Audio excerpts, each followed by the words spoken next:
অফিসে বসে খুব মন দিয়ে একটা ফাইল চেক করছিল বিভা। একটা বাইং হাউজের কমার্শিয়াল ডিপার্টমেন্টে চাকরি করেও।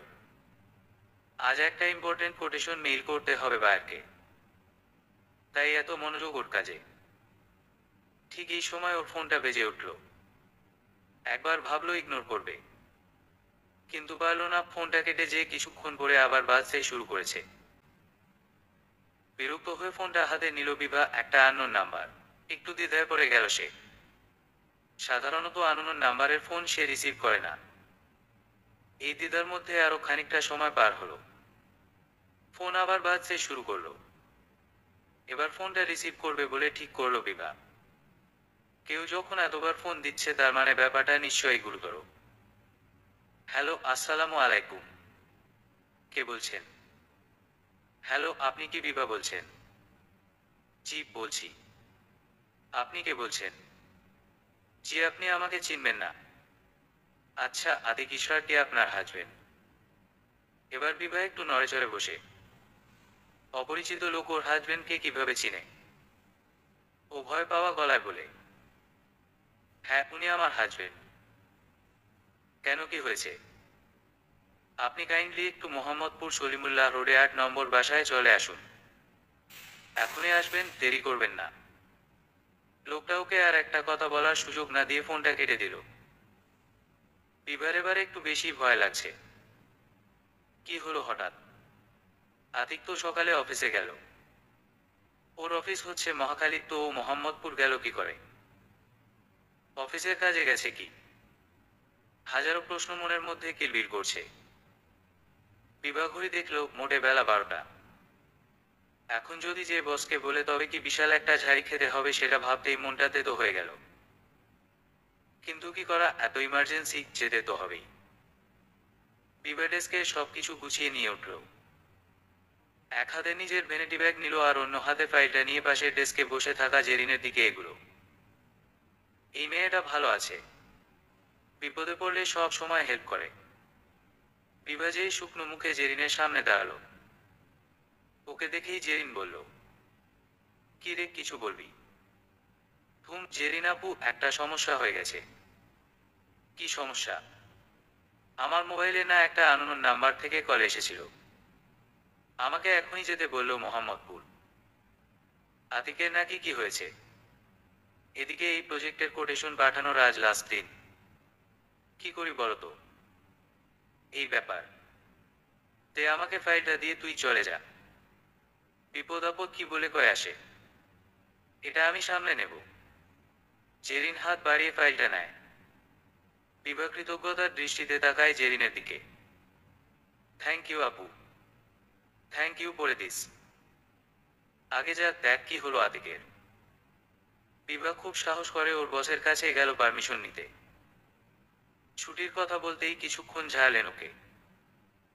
তারপর ফাইলের খরব নিয়ে যখন শুনলেন যে ওটা জেরিন দেখবে তখন কিছুটা শান্ত হয়ে বিভাকে যাওয়ার অনুমতি দিল। বিভার যেন ঘাম দিয়ে জ্বর ছাড়ল। ও দৌড়ে লিফটে উঠে নিচে নেমে হাতের কাছে পাওয়া একটা সিএনজিতে চড়ে বসল। ফোনটা আসার পর থেকে মনটা কেমন কুটেকে যাচ্ছে। কি যে বিপদে পড়লো আতিক আল্লাহ জানে।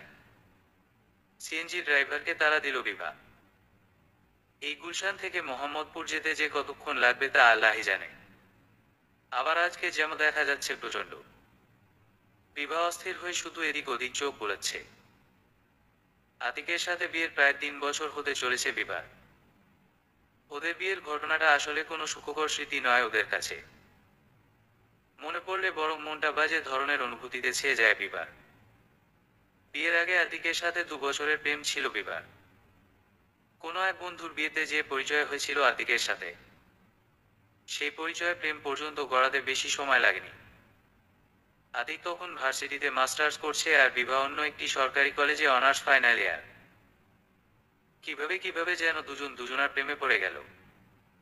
অবশ্য প্রস্তাবটা আতিকের তরফ থেকেই এসেছিল, তো বিবাহ রাজি হয়ে গেছিল। আতিক অবস্থাপন্ন ঘরের ছেলে। বাবা পুলিশ কর্মকর্তা ছিল, যদিও ওর বাবা মারা গেছিল বেশ কিছুদিন আগেই। চাপাই নবাবগঞ্জে বাড়ি, জায়গা জমি, আমবাগান। মোট কথা কোনো কিছুর কমতি নেই। অপরদিকে বিভারাও দুটোই বোন। বাবা সরকারি কর্মকর্তা, ছোট ফ্যামিলি। খুব বড়লোক না হলেও বেশ সচ্ছলই বলা যায়। গ্রামে জমিজমাও বেশ ভালোই আছে। বিভার বোনের বিয়ে হয়েছে ঢাকায়। দুলাভাই একটা বেসরকারি ব্যাংকে কর্মরত। সেই সূত্র ধরে বিভা ঢাকায় পড়তে আসলো। চান্স হয়ে গেল একটা সরকারি কলেজে, অর্থনীতিতে অনার্স মাস্টার্স শেষ করতেই ব্যাংক হাউজে চাকরি হয়ে গেল ওর। তো বিভার অনার্স ফাইনাল পরীক্ষা দেওয়ার পর একদিন আতিক ডেকেছিল ওকে। কি বিশেষ জরুরি কথা নাকি আছে? সেদিন বেশ সেজেগুজেই গেছিল বিভা আতিকের সাথে দেখা করতে।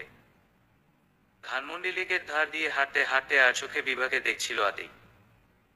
বিভাও বেশ বুঝতে পারছিল আতিকের চোরা চাহনি। একসময় দুজনে একটা বেদির উপর বসল। বসার পর মিনিট পাঁচেক আতিক চুপচাপ বসেছিল। হঠাৎই বলে বসলো, আমি তোমাকে পছন্দ করি বিভা। প্রথম দিন দেখেই ভালো লেগেছে। সম্পর্কটা এগিয়ে নিতে চাইলে তোমার কি মতো আছে? বিভা কিছুক্ষণ আতিকের চোখের দিকে তাকিয়ে থেকে চোখ ফিরিয়ে নিয়েছিল। তারপর বলেছিল, যদি মাছ হতে হাত ছেড়ে দেওয়ার ইচ্ছে থাকে তবে এখনই বলুন, পরে আবার আমার আফসোস করতে না হয়। আতিক মিষ্টি হেসে বিভার হাতটা নিজের মুঠোয় তুলে নিয়ে বলেছিল, এই যে শক্ত করে ধরলাম তোমার হাতখানা, আর ছাড়ছি না। সেই থেকে চলছিল ওদের প্রেম। বিয়ের আগের 2 বছরে শুধু এতটুকুই বুঝেছিল বিভা, আতিকের রাগ ভয়ঙ্কর রকমের। রেগে গেলে কোনো হুঁশ থাকে না, আর প্রচন্ড রকমের একগুঁয়ে স্বভাব। নিজে যেটা বলবে সেটাই ঠিক, সেটাই মানতে হবে। বিভা নরম সরম মেয়ে, ওর কাছে এটাকে তেমন বড় কিছু মনে হয়নি। ওদের সম্পর্কের 2 বছরের মাথায় আতিক একবার বিভাকে ওর মেস বাড়িতে ডাকলো। এমনিতে আতিক বেশ ভদ্রই ছিল আচরণের দিক দিয়ে। মাঝে মাঝে একটু আধটু চুমুটুমু ছাড়া সেরকম বায়না ছিল না ওর। তো যাই হোক, আতিকের ডাককে উপেক্ষা করার মতো সাহস কিংবা ইচ্ছা কোনোটাই ছিল না বিভার। আতিকরা 3জন মিলে একটা ফ্ল্যাট ভাড়া করে থাকতো সে সময়। বিভার মনে যথেষ্ট দ্বিধা থাকা সত্ত্বেও সে গিয়েছিল আতিকের ফ্ল্যাটে। এরপরে যেটা ঘটেছিল তা অতি লজ্জাজনক। ওর যাওয়ার ঘটনা কিভাবে যেন বাড়িওয়ালা টের পেয়ে যায়। মেস বাড়িতে মেয়ে মানুষ আসাটা এক ধরনের অপরাধ বটে। বাড়িওয়ালা দ্রুত লোকজন নিয়ে আতিকের ফ্ল্যাটে চলে আসে।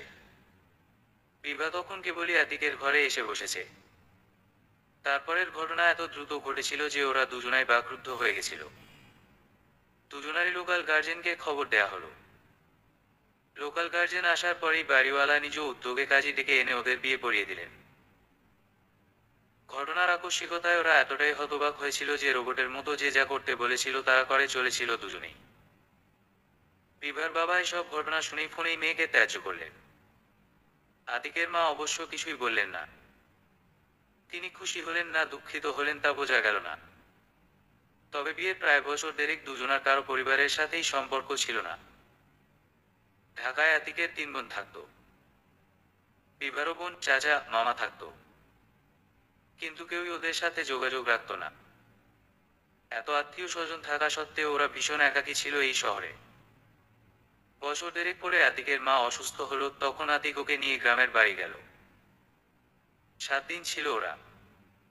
ও সময়টা বিভা মন প্রাণ উজাড় করে দিয়ে সেবা করেছিল শাশুড়ি মায়ের, শুধুমাত্র মন পাওয়ার জন্য। ওনার মন নরম হয়েছিল কিনা জানে না বিভা।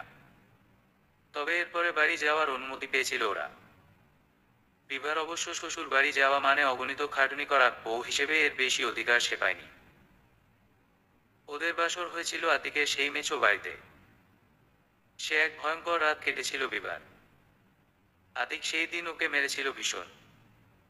যেন এভাবে বিয়ে হওয়াটা কেবল বিভারই দোষ। বিভা শুধু অবাক হয়ে নতুন আতিককে দেখছিল। এতদিনের চেনা আতিককে একদম অচেনা লাগছিল বিভার কাছে। এ কোন আতিক? 2 বছর যাকে ভালোবাসলো সে কোথায়? প্রচন্ড মার দিয়ে তারপর ওর উপর ঝাঁপিয়ে পড়েছিল পশুর মতো। সারা রাতের নির্যাতনে অজ্ঞান বিভার জ্ঞান ফিরেছিল পরদিন দুপুরে। সারা শরীরে অসম্ভব ব্যথা ওর সমস্ত অনুভূতিকে অসাড় করে দিচ্ছিল। কেঁদে বুক ভাসানো ছাড়া আর কিছু করার ছিল না বিভার। বাবা মা সম্পর্ক ছিন্ন করেছে, কোনো খোঁজ নেবে না, তবে আর কে রইল এ জগতে। পরের দিন ওই অসুস্থ শরীরেই বাসা ছেড়েছিল ওরা। এত বদনাম নিয়ে কি কোথাও থাকা যায়? সবাই ওদের দেখে হাসত। এরপরে আদাবরের দিকে এক রুম সাবলেট নিয়েছিল ওরা। আতিক আগে থেকেই টিউশনি করাতো দু চারটা, আর বাড়ি থেকে টাকা পাঠাতো ওর মাই দিয়ে চলছিল। আতিকেরও মাস্টার্স শেষ হতেই ও চাকরির জন্য চেষ্টা করতে লাগলো। বিভারও অনার্স শেষ, মাস্টার্সে ভর্তি হলো। ও নিজের পড়ালেখার খরচ জোগানোর জন্য দু চারটা টিউশনি খুঁজে নিল। সরকারি কলেজ, তাই অত খরচ নেই। বিভা বেশ ভালোভাবেই নিজের খরচে পড়ালেখাটা শেষ করে ফেলল। মজার ব্যাপার হলো আতিক একবারও তাকে মানা করলো না টিউশনি করতে। এমনকি নিজে থেকে একবারও ওর পড়ালেখার খরচ দিতে চায়নি। মনে মনে বিস্ময়ের চূড়ায় পৌঁছে গেছিল বিভা, কিন্তু মুখে কিছুই বলেনি। একটা মানুষ এত অল্প সময়ে এত চেঞ্জ হয় কিভাবে? ভাগ্যিস পড়ালেখা শেষ হতেই এই চাকরিটাও পেয়ে গেল। শুধু শুধু আতিকের কাছে হাত পাততে হলো না বলে আল্লাহর কাছে শুকরিয়া জানালো। আতিকটা কেন যে বিয়ের পর পুরাই চেঞ্জ। বিভাকে মার দেওয়াটা যেন ওর হবি হয়ে গেল। ছোটখাটো সামান্য ভুলেই ও বিভাকে ধরে মারতে শুরু করে। বিয়ের বছর 2 পরে বিভার বাসা থেকেও বিয়েটা মেনে নিল। ওর বাবা মা বাড়ি থেকে নানা জিনিসপত্র নিয়ে ওকে দেখতে এলো। বাবার সামনে ও নিজেকে যথেষ্ট সুখী সুখী প্রমাণের চেষ্টা করেছিল, কিন্তু পারেনি। আগের দিনই ওকে মেরে মুখ ফুলিয়ে দিয়েছিল আতিক।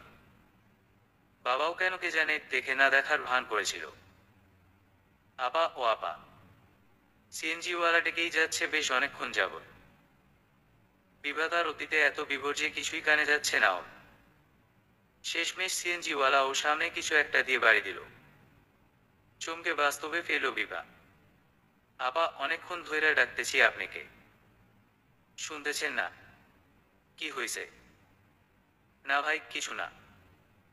আমরা কি চলে আসছি? হ, এই লাইগায় তো ডাকতাছি। আচ্ছা ভাই, কত হয়েছে বিল? দেন 300 টাকা। বিভা বিল দিয়ে সিএনজি থেকে নেমে এলো। সামনে একটা 6 তলা বাড়ি। নাম্বার মিলিয়ে ঢুকে গেল বিভা। আননোন লোকটা মেসেজ করেছে এই বিল্ডিং এর 3 তলায় যেতে বলেছে। সিঁড়ি দিয়ে উঠতে উঠতে কেমন অদ্ভুত ভয় ভয় লাগছে বিভার। দোতলা থেকেই একটু একটু শোরগোল শোনা যাচ্ছে। বিভার হার্টবিট ফাস্ট হলো। ওর পা যেন আরো ধীর হলো। 3 তলায় উঠতেই পাশের ফ্ল্যাটের দরজা খোলা দেখতে পেল, আর দেখলো লোকজনের জটলা। বিভা ওর মধ্যেই ফ্ল্যাট নাম্বার জিজ্ঞেস করে শিওর হয়ে নিল। হ্যাঁ, এটাই সেই ফ্ল্যাট। ওকে দেখেই লোকজন একটু সরে জায়গা করে দিল। ড্রয়িং রুমটাতে বেশ কিছু লোক বসে বসে গুনগুন করে নিজেদের মধ্যে কথা বলছিল। বিভাকে দেখেই গুনগুন থেমে গেল। সবাই ওর দিকে তাকালো একসাথে। এভাবে সবাইকে একসাথে তাকাতে দেখে বিভা ঘাবড়ে গেল। ঢোক গিলল কয়েকবার। একজন উঠে এলো বিভার সামনে। আপনি বিভা? বিভা মাথা নাড়ে। আমি ফোন করেছিলাম আপনাকে। আচ্ছা, কি দরকার ভাই? আমার স্বামী কোথায়? কি হয়েছে ওর? আস্তে আস্তে। এত উতলা হচ্ছেন কেন? বলবো বলেই তো ডাকলাম। দেখুন তো ইনি আপনার স্বামী কিনা। লোকটা বিভার পিছন দিকে ইশারা করলো। বিভা পিছন ফিরে তাকাতেই ওর মুখ হা হয়ে গেল। চেয়ারে আতিকের হাত পা পিছমোড়া করে বেঁধে রেখেছে। ওর মুখ ঝুলে আছে। বোঝাই যাচ্ছে ওকে মেরেছে ভীষণভাবে। মুখ চোখ ফুলে আছে। বিভা বোকার মতো আতিকের মুখের দিকে তাকিয়ে রইল। বুঝলে না পা হাতে নাতে ধরছি দুইজনকে। এখন তো ওনাকে কাপড় পরা দেখতেছেন। যখন ধরছি তখন পুরাই উলঙ্গ ছিল। ছি ছি, কি লজ্জা গো আপা। শরমের কথা আর কি বলবো বলেন। বিবাহিত পুরুষ মানুষের এমন কাম কি মানায় নাকি আপা, আপনিই বলেন। বিভার কান ঝা ঝা করছে। লজ্জায় অপমানে মনে হচ্ছে মাটির সাথে মিশে যাচ্ছেও। এদিনই দেখার বাকি ছিল বুঝি। কোন জনমের পাপের শোধ যে নিচ্ছে আতিক আল্লাহ জানে। বিভা মাথা নিচু করে বসে আছে সোফায়। চোখ দিয়ে পানি বের হয়ে আসতে যাচ্ছে, অনেক কষ্টে সেটা বারবার ভেতরে ঠেলে দেওয়ার আপ্রাণ চেষ্টা করছে বিভা। লোকটা আবার বলতে শুরু করলো। আপনিই বা কেমন বউ আপা? জামাই কি করে, কই যায় খোঁজ রাখবেন না? ওনাকে তো বেশ অনেকদিন ধইরা এইখানে আসতে দেখি। এতদিন ভাবছি বেটি স্কুল মাস্টার, হয়তো কলই লাগে। আজকা বেটির জামাই চইলা আসছে সময় মতন, তাই না ধরা খায় গেছে। বিভার আর কিছু শোনার রুচি হচ্ছে না। সে জানে এরা এখন এসব কথা বলতেই থাকবে, থামবে না। বাধ্য হয়ে সে তার কান দুহাত দিয়ে চেপে ধরল। প্রচন্ড ঘৃণা ভরে আতিকের দিকে একবার তাকিয়ে আবার চোখ ফিরিয়ে নিল। এই যে তার হাজবেন্ড আতিক, তা বিশ্বাস করতে কষ্ট হচ্ছিল। তার বিশ্বাসের এই মর্যাদা দিল আতিক। পরকিয়া করে বেড়ায় এতদিন ধরে, আর সে টেরই পেল না। এত বোকা কেন সে? মনে মনে নিজেকে ধিক্কার দিল বিভা। মনটাকে শান্ত করার চেষ্টা করে কথা বলতে চাইল, কিন্তু গলাটা ভীষণ ভাবে কেঁপে উঠল। ভাঙা গলায় জানতে চাইল, খালি ওকে বেঁধে রেখেছেন কেন? দোষ কি ও একাই করেছে? ওর ক্রাইম পার্টনার কই? তাকেও তো সাজা দিতে হবে। তা তো অবশ্যই আবা। সে কথা কি আর আমরা বুঝি না? আপনি বলার আগেই আমরা সেই ব্যবস্থা নিয়ে নিছি। তা কি ব্যবস্থা নিয়েছেন শুনি? এই মনে করেন, পেটি তো মোহাম্মদপুর স্কুলের মাস্টার, তার চাকরি নট কইরা দিছি। সে আর তার জামাই দুইজন মিলা মাপ চাইছে পায় ধইরা, আর আজকেই এলাকা ছায়রা যাইব গা কইছে। গেছেও গিয়া দেখেন। বেশ, তবে আর ওকে আটকে রেখেছেন কেন? ও তো এই এলাকার না। আর মেরেছেন তো ভালোই। আরো শাস্তি দিতে চান? কথা বলা লোকটা হাসো ফিক ফিক করে। বিভার গা জ্বলে গেল সেই হাসি দেখে। কি যে কর না আপা। ইসলামে হইল গিয়া দৌড়া মারার হুকুম আছে। আর আমরা তো। লোকটা কথা শেষ করার আগেই বিভা থামিয়ে দেয়। একজনকে যেহেতু মাফ করেছেন, তাই ওকে মাফ করে দিন। আমি গ্যারান্টি দিচ্ছি এমন আর হবে না। আপনি গ্যারান্টি দিলেই কি না দিলেই কি আপা? এই এলাকায় না করলেও অন্য এলাকায় করলে কি আমরা টের পাবো?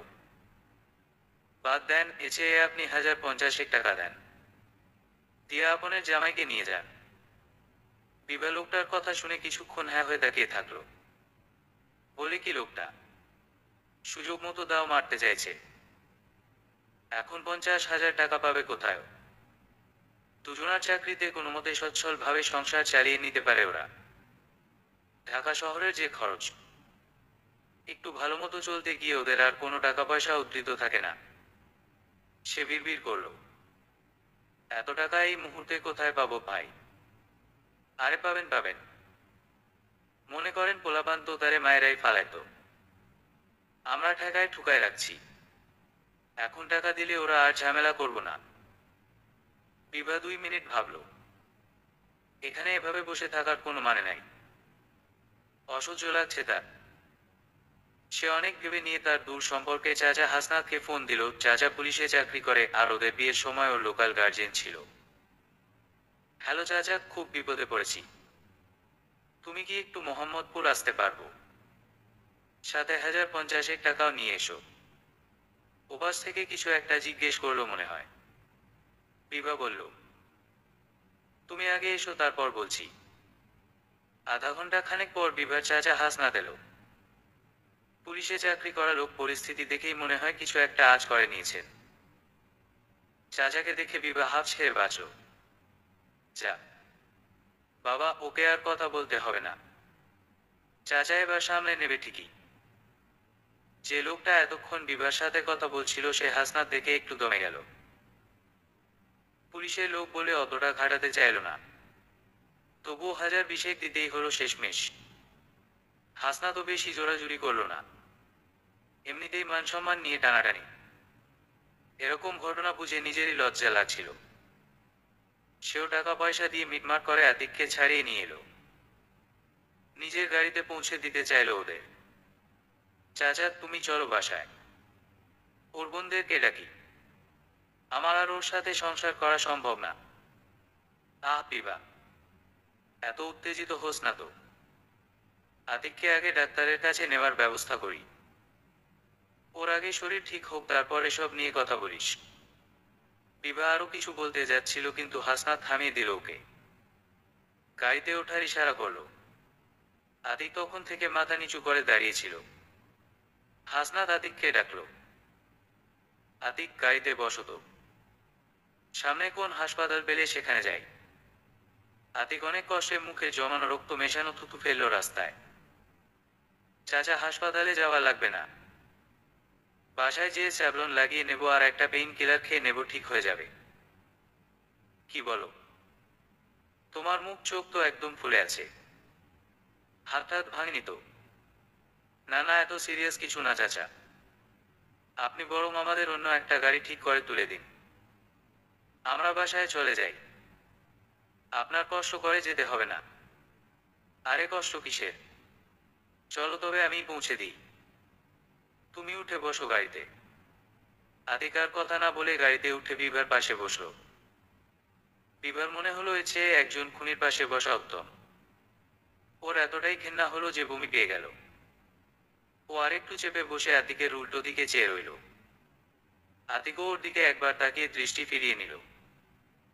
পুরোটা রাস্তা কেউ কারো সাথে কথা বলল না। ওর চাচা ওদেরকে আদাবরে ওদের 6 তলা বাসার সামনে নামিয়ে দিয়ে চলে গেল। এই বাড়ির 4 তলার এক ফ্ল্যাটে ভাড়া থাকে ওরা। গাড়ি থেকে নামা মাত্রই বিভা আতিককে রেখেই দৌড়ে বাড়ির ভিতরে চলে গেল। আতিক কিছুক্ষণ এক দৃষ্টিতে তাকিয়ে থাকলো বিভার যাওয়ার পথের দিকে, তারপর একটা দীর্ঘ নিঃশ্বাস ফেলে নিজেও এগুলো। আশেপাশের বিল্ডিং গুলো থেকে মানুষজন উকিঝুঁকি দিচ্ছে। অবশ্য ওদের দোষ নেই কোন।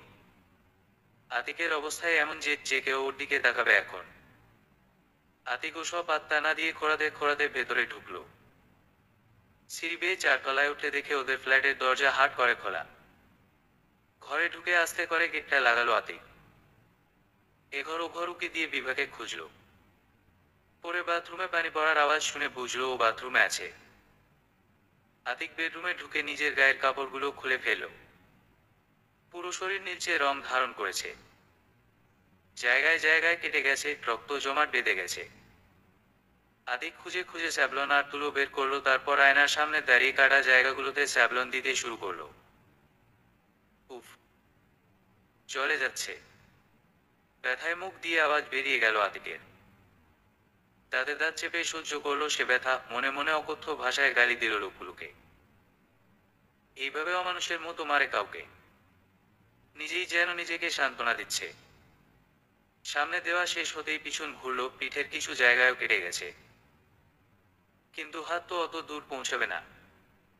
অসহায় চোখে আর একবার তাকালো বাথরুমের দরজার দিকে। বিভা এতক্ষণ ধরে বাথরুমে কি করে? অবশ্য বেরোলেই বাকি। বিভা এখন মরে গেলে ওকে ওষুধ লাগিয়ে দেবে না, এটা আতিক ভালোভাবেই বুঝতে পারছে।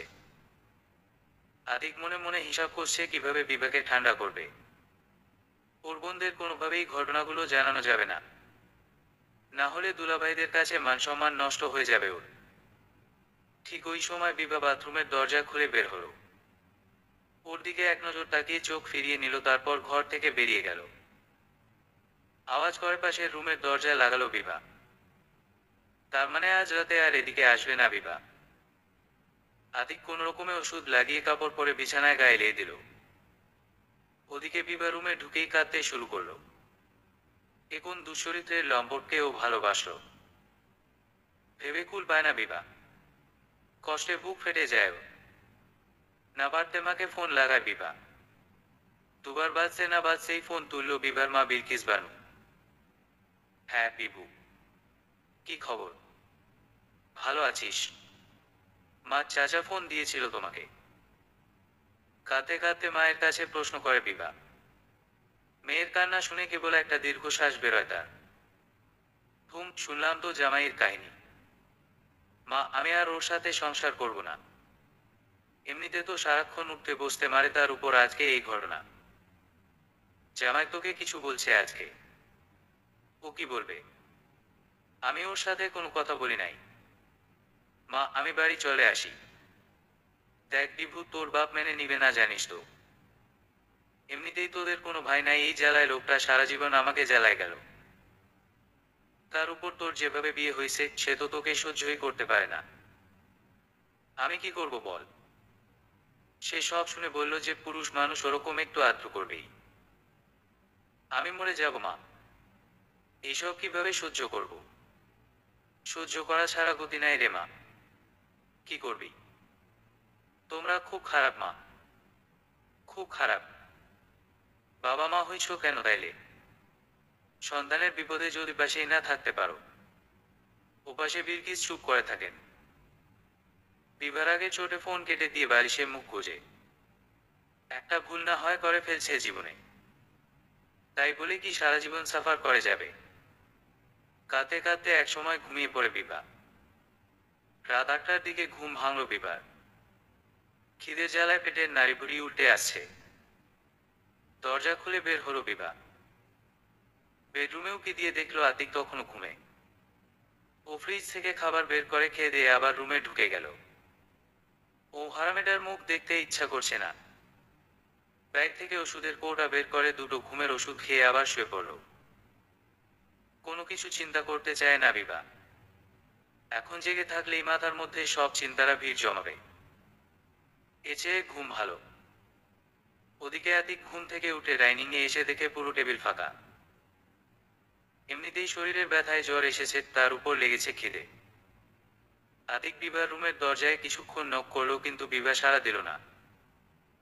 ব্যর্থ হয়ে ফেরত আসলো। ফ্রিজ খুলে দেখলো খাবার আছে, কিন্তু বেড়ে নিতে ইচ্ছে হলো না। পাশেই পাউরুটি দেখতে পেল। ওখান থেকে 2 পিস পাউরুটিতে বাটার লাগিয়ে খেয়ে নিল। এবারও রাগ উঠছে বিভার উপর। ওর এই অবস্থা দেখেও এতটা নির্লিপ্ততা থাকে কিভাবে মেয়েটা? গরম মেজাজ নিয়ে দুটো জ্বর আর ব্যথার ওষুধ গিলে নিল। তারপর ঘুমাতে গেল নিজেও। ভেবে নিল কাল কথা বলবে বলবে বিভার সাথে। প্রতিদিনের মতো আজও 6টার দিকেই ঘুম ভাঙে বিভার। ঘুমের ওষুধের রেশা তখনও কাটেনি ওর। এই জন্যই মনে হয় মাথাটা বড্ড ভার হয়ে আছে। বিছানা ছাড়লো বিভা। রান্নাঘরে যেয়ে চুলায় ভাত চাপিয়ে দিল। প্রতিদিন 7:30টার মধ্যেই বাসা থেকে বেরিয়ে পড়তে হয় ওর।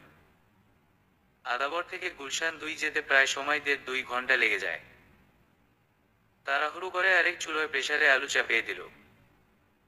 1 ঘন্টার মধ্যেই ভাত, ডাল, আলু ভর্তা আর গতদিনের রান্না করা মাংস গরম করে টেবিলে দিয়ে দিল। রান্নাঘরে টুংটাং আওয়াজে আতিকেরও ঘুম ভেঙে গেছে। সে হাত মুখ ধুয়ে ডাইনিং এ এলো। খাবার দেখে রাতের খিদেটা মাথাচাড়া দিল। বিভা তখন নিজের জন্য টিফিন বাড়ছিল। ও আতিককে দেখেও দেখল না। আতিক একবার চোরা চোখে বিভার দিকে তাকালো।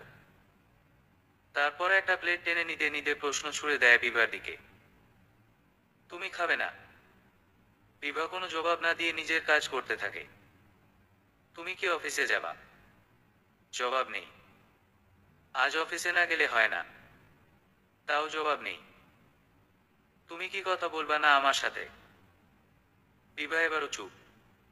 আতিকের মেজাজের পারদ চড়ছিল যেন। বিভা যে ওকে দেখছেই না, এতেই ওর মেজাজ গরম হয়ে যাচ্ছে। তুমি যদি এবার কথা না বলো তবে কিন্তু খুব খারাপ হবে। বিভা তারপরেও চুপ। আতিকের এবার ধৈর্য ছুটল। সে তার ভাতের প্লেটটা ছুঁড়ে মারল মেঝেতে। ওই শারিক খানকি মাগির কথা বলিস না কেন রে হারামজাদি? এত কিসের দেমাগ তোর? চেয়ার ছেড়ে উঠে দাঁড়ালো আতিক।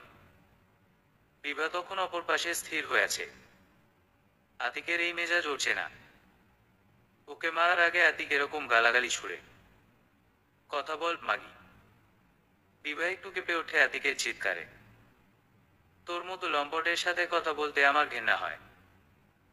ঘরে বউ রেখে পরকিয়া করিস? লজ্জা করে না তোর? আমি কথা বলতে চাই না তোর সাথে, বুঝিস না তুই? বিভাই প্রথম সাহস করে কিছু বলে আতিককে। ওর কথা যেন আগুনে কি ঢালার কাজ করে। আতিক আরো খেপে গেল ওর কথা শুনে।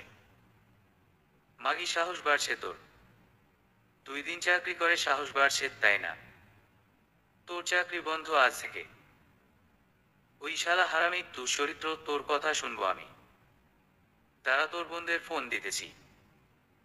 তোর বোন জামাইরা যখন এরকম আকাম করবে তখন না বুঝবি কেমন লাগে। আতিক এবারে গিয়ে এসে ফট করে বিভার চুল মুঠি করে ধরল। মাগি, আমি পরকিয়া করব না, তোকে করবে। তুই করবি। কে পুষবে তোকে? নিজেকে দেখেছিস আয়নায়? গায়ে গতরে একটু মাংস আছে তোর? কাঙালিনী মেয়ে মানুষ কোথাকার। চুলের মুঠি ধরে দুবার ঝাঁকি দিয়ে দূরে ধাক্কা দিল বিভাকে। দেয়ালে মাথা বাড়ি লেগে ওখানেই পড়ে রইল বিভা। বেশ অনেকক্ষণ যাবৎ বিভার কোনো সাড়া না পেয়ে বিছানা থেকে উঠে এলো আতিক। পাশের ঘরে উকি দিয়ে দেখলো বিভা নেই। কোথায় গেল মেয়েটা? অফিসে। ভ্রুকুচকে ভাবতে ভাবতেই চোখ পড়ল ডাইনিং এর কোনায়। বিভা পড়ে আছে নিস্তেজ হয়ে। ইয়া আল্লাহ! না চাইতেন মুখ দিয়ে বেরিয়ে গেল শব্দটা। মরে গেল নাকি মেয়েটা? তাহলে তো পুলিশ কেস হয়ে যাবে। ভাবনাটা মাথায় আসতেই দৌড়ে এসে বিভাকে টেনে নিল কোলের মধ্যে। দেখলো কপাল কেটে এক পাশ দিয়ে রক্ত গড়িয়ে পড়ছে। তাড়াতাড়ি করে বিভাকে কোলে তুলে বেডরুমে নিয়ে বিছানায় শুইয়ে দিল। হাতে ধরে বিভার পালস চেক করলো। না, চলছে এখনো। হাত ছেড়ে দিয়ে পাশের ড্রেসিং টেবিলে রাখা স্যাভলন আর তুলো দিয়ে বিভার কপালের কাটা জায়গাটা মুছে দিয়ে ব্যান্ডেজ দিয়ে দিল। টেবিল থেকে গ্লাসে করে পানি এনে বিভার মুখে পানির ছিটা দিল। কিছুক্ষণের মধ্যে বিভার জ্ঞান আসলো। ও নড়তে শুরু করলো। আতিক বিভার মুখে হালকা চাপড় মারল। বিভু, এই বিভু, চোখ খুলো। এই যে দেখো, আমি এখানে। বিভু। বিভা আস্তে আস্তে চোখ খুলল। সামনে আতিকের মুখ ঝুলছে। বিভা আবার চোখ বন্ধ করে ফেলল। এই মুহূর্তে আতিককে দেখতে ইচ্ছে করছে না ওর। আতিক ডেকে যাচ্ছে অনবরত। এই বিভু, ওঠো না। তাকাও না। আমি সরি বিভু, খুব সরি। তুমি জানো না, তুমি কথা না বললে আমার রাগ ওঠে। আমি যে রাগী এটা তো তুমি জানো। তাও আমার সাথে এমন করো কেন? বিভু প্লিজ, মাফ করো আমাকে। আমি আর এমন করবো না, প্লিজ বিভু। এই দেখো, তোমার পায়ে ধরতেছি, তাও মাফ দেও আমাকে। আতিক সত্যি সত্যি বিভার পা জড়িয়ে ধরল। না পারতে বিভা উঠে বসলো, এবার ফুটবল গলায় বলল, দেখিবা ছাড়ো তো। এত নাটক কইরো না আর। আমি নাটক করতেছি না বিভু। সত্যি সত্যি সরি আমি। তোমাকে একদম মারতে চাই নাই। রাগ উঠে গেল হঠাৎ। কালকের থেকে তুমি আমার সাথে কথা বলছো না। আমার শরীর এত খারাপ ছিল তবুও তুমি একটা বার আমাকে দেখলা না। সকালেও তো কথা বলতেছিলে না। আমি কি করতাম? অসহায় ভাব ফুটালো আতিক। আতিকের কথা আর কাজ দেখে বিভার গায়ে জ্বলে গেল। দাঁতে দাঁত চেপে জিজ্ঞেস করলো, আর কালকের ঘটনা? ওটার জন্য কি বলবে? এতদিন ধরে আমার নাকের ডগার নিচ দিয়ে এসব চলছিল আর আমি বোকা কিছুই বুঝলাম না। তুমি ভুল বুঝছো বিভু। ওরা মিথ্যে বলছে তোমায়। আমি ফাঁদে পা দিয়ে ফেলেছিলাম। ওই মহিলা যে এমন আমি মোটেও বুঝিনি। সত্যি বলছি। ওই মহিলা মাঝে মাঝে আমাদের অফিসিয়াল কিছু ডিজাইনের কাজ করে। সেই হিসেবে ওর সাথে আমার পরিচয়। কালকে ওই মহিলা আমাকে তার বাসায় ডাকলো ডিজাইন নেওয়ার জন্য। আমি সেই জন্যই কালকে ওনার বাসায় গেছিলাম। তুমি বিশ্বাস করো বিভু। তুমি তো জানো আমি তোমায় ভালোবাসি কত। জানি বলেই তো বিশ্বাস করতে পারছি না আতিক। তুমি ভালোবাসার নাম করে আমার উপর অত্যাচার ছাড়া করেছোটা কি? বলো। কথায় কথায় গায়ে হাত কাড়ি দেওয়া। আর কাল তো সব লিমিট ছাড়িয়ে গেল। যত যাই হোক, অন্তত এমনটা আশা করিনি তোমার কাছ থেকে। এতটা নিচে কেন নামলে? বিভু, বিশ্বাস করো আমাকে। আমি সত্যি এরকম কিছু করিনি। ওরা টাকা খাওয়ার জন্য সবাই মিলে মিথ্যে বলছিল। দরকার হলো তুমি আমার অফিসে খোঁজ নাও। দেখো আমি মিথ্যে বলছি না, সত্যি বলছি। আবার মিথ্যা আতিক? ওরা বলল মহিলা স্কুল টিচার আর তুমি বলছো তোমাদের অফিসে ডিজাইনের কাজ করে। এত মিথ্যা বলার কি দরকার? একটুও মিথ্যে বলিনি। হ্যাঁ মানলাম মহিলা টিচার, কিন্তু বিশ্বাস করো সে আমাদের অফিসেও পার্ট টাইম কাজ করে। তোমার বিশ্বাস না হয় তো রিয়াদকে জিজ্ঞেস করো। ও তো আমাদের অফিসে চাকরি করে। বিভা এবার একটু বিভ্রান্ত হয়ে গেল। আতিক এত কনফিডেন্টলি মিথ্যে বলবে নাকি? বিভা দ্বিধাদ্বন্দ্বে পড়ে গেল। আতিকের কথাও ফেলতে পারছে না, আবার কালকে নিজের চোখে দেখা আর কানে শোনাকে কিভাবে অস্বীকার করে। এটা ঠিক, আতিক ওর সাথে খারাপ ব্যবহার করে, কিন্তু এরকম কোনো কিছু কখনো আতিকের মধ্যে দেখেনি। কি করবে বিভা? আতিককে বিশ্বাস করবে নাকি কালকে লোকগুলোর কথা বিশ্বাস করবে? বিভা কেবল দুর্বল শরীরে আরো একবার আতিককে বলল, পা ছাড় প্লিজ। এসব কেন করছো? ছাড়বো না। সত্যি বলছি, আমি কালকে ফেঁসে গেছিলাম, আর আজকে না চাইতে তোমার গায়ে হাত তুললাম। তুমিও মারো আমাকে। মারো তো। কেন আমি আমার রাগ কন্ট্রোল করতে পারি না? কেন রাগ উঠলে তোমার গায়ে হাত তুলি? তোমাকে মারার পর আমার একটুও ভালো লাগে না জানো? তবুও কিভাবে কিভাবে প্রত্যেকবারই তোমাকে মারি। বিভা চুপচাপ বসে আছে আতিকের কীর্তি দেখে। ওর একবার মনে হয় আতিক ওর সাথে অভিনয় করছে, আর একবার মনে হয় না, সত্যি কথাই মনে হয় মন থেকে বলছে। বিভু, কিছু বলো না। তুমি কি এখনো আমাকে বিশ্বাস করছো না? আর কি করলে বিশ্বাস করবে বলো তো? তোমার কথা যদি সত্যি হয়ে থাকে তবে কালকে কিছু বললে না কেন? কাল কেন চুপ করে থাকলে? চাচু যখন তোমাকে আনতে গেল তখনও কিছু বললে না। চাচু তো পুলিশ, সে নিশ্চয়ই তোমাকে হেল্প করত। তখন আমার মাথা কাজ করছিল না বিভু। এত মার খেয়েছি যে সব ভুলে গেছিলাম। এই দেখো কি অবস্থা করেছে আমার মেরে। অথচ তুমি আমায় ভুল বুঝে শুধু রাগ দেখালে, আমার রাগ উঠবে না বলো? আতিক নিজের শরীরটা এগিয়ে দিল। পুরো পিঠে কালসিটে পড়ে গেছে, মুখ ঠোঁট ফুলে আছে। নিজের অজান্তেই বিভার হাত চলে গেল আতিকের আঘাতের জায়গাগুলোতে। হাত বুলিয়ে দিল আলতো করে। মেয়ে মানুষ বলে কথা। মনটা আর্দ্র হয়ে উঠল মমতায়। হাজার হোক লোকটাকে ভালোবাসে বিভা। পৃথিবীর সব সম্পর্ক ছিন্ন করেছে এই লোকটার কারণে, তুচ্ছ করেছে নিজের সম্মানটুকুও। কিভাবে এর থেকে মুখ ফিরিয়ে নেবে বিভা? ও পারে না। কিছুতেই পারে না। আর পারে না বলেই বারে বারে আতিক সুযোগ নেয় ওর ভালোবাসার, ওর দুর্বলতার। আতিক যেন বুঝে যায় বিভার মনের অবস্থা। তাই সে সুযোগ মতো আরেকবার বিভাকে পটানোর চেষ্টা করলো। বিভু, আমি সত্যি মন থেকে সরি। আমাকে ভুল বুঝে দূরে ঠেলে দিও না বিভু। মাফ করে দাও আমাকে। আর একটাবার সুযোগ দাও আমাকে।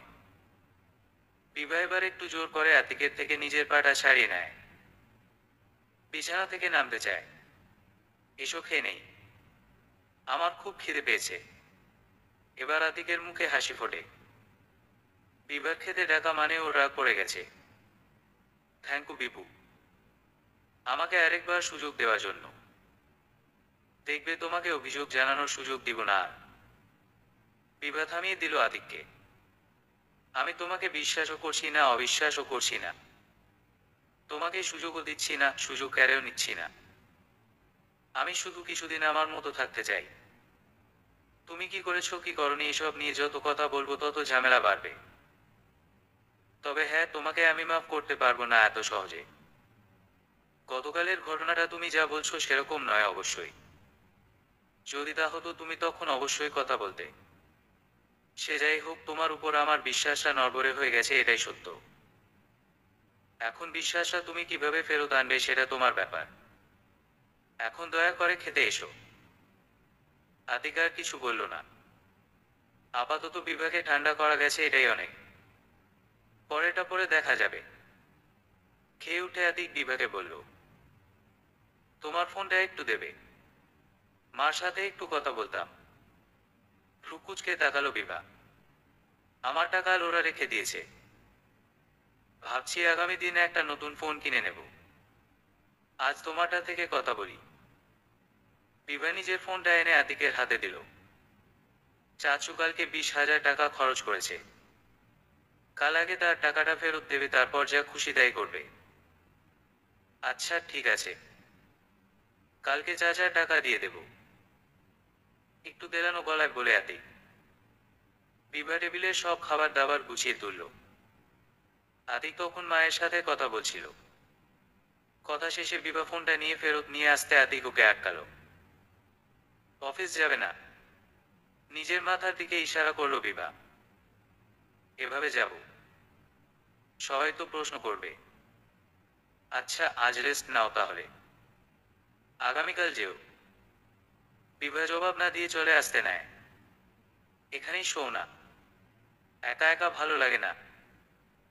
আতিকের কথার জবাব না দিয়ে পাশের রুমে চলে এলো বিভা। দরজা আটকে বিছানায় শুয়ে ওর বসকে ফোন লাগালো। জানালো আজ আর অফিস যাবে না। শুয়ে শুয়ে ভাবছিল বিভা আতিকের এই ব্যাপারটা কিভাবে খোঁজ নেবে। আচ্ছা, খোঁজ নিয়ে যদি জানতে পারে যে আতিক সব মিথ্যে বলেছে, তখন কি করবে বিভা? ছেড়ে দেবে আতিককে? 3টা বছর ধরে তিল তিল করে সাজানো সংসার ভেঙে ফেলবে? কত কষ্ট করে একটা একটা জিনিস কিনে দুজনে মিলে এই সংসারটা সাজিয়েছে ওরা। এই সব কিছু ছেড়ে দিতে পারবে কি এত সহজে? যখন কেউ ছিল না ওদের পাশে, তখনও এতটা অসহায় লাগেনি বিবার। তখন একটা মনোবল ছিল লড়াই করার।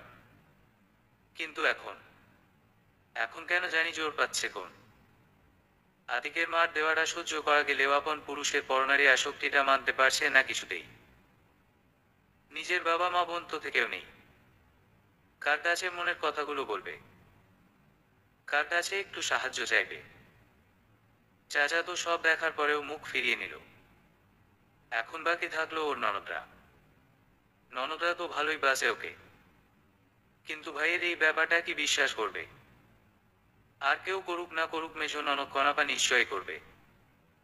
ভাবলো কাল অফিসের ফাঁকে একসময় কনাপার সাথে দেখা করতে যাবে। ওর বাসা যেহেতু অফিসের পাশে, তাই ওখানে গেলে আতিক কিছু টের পাবে না।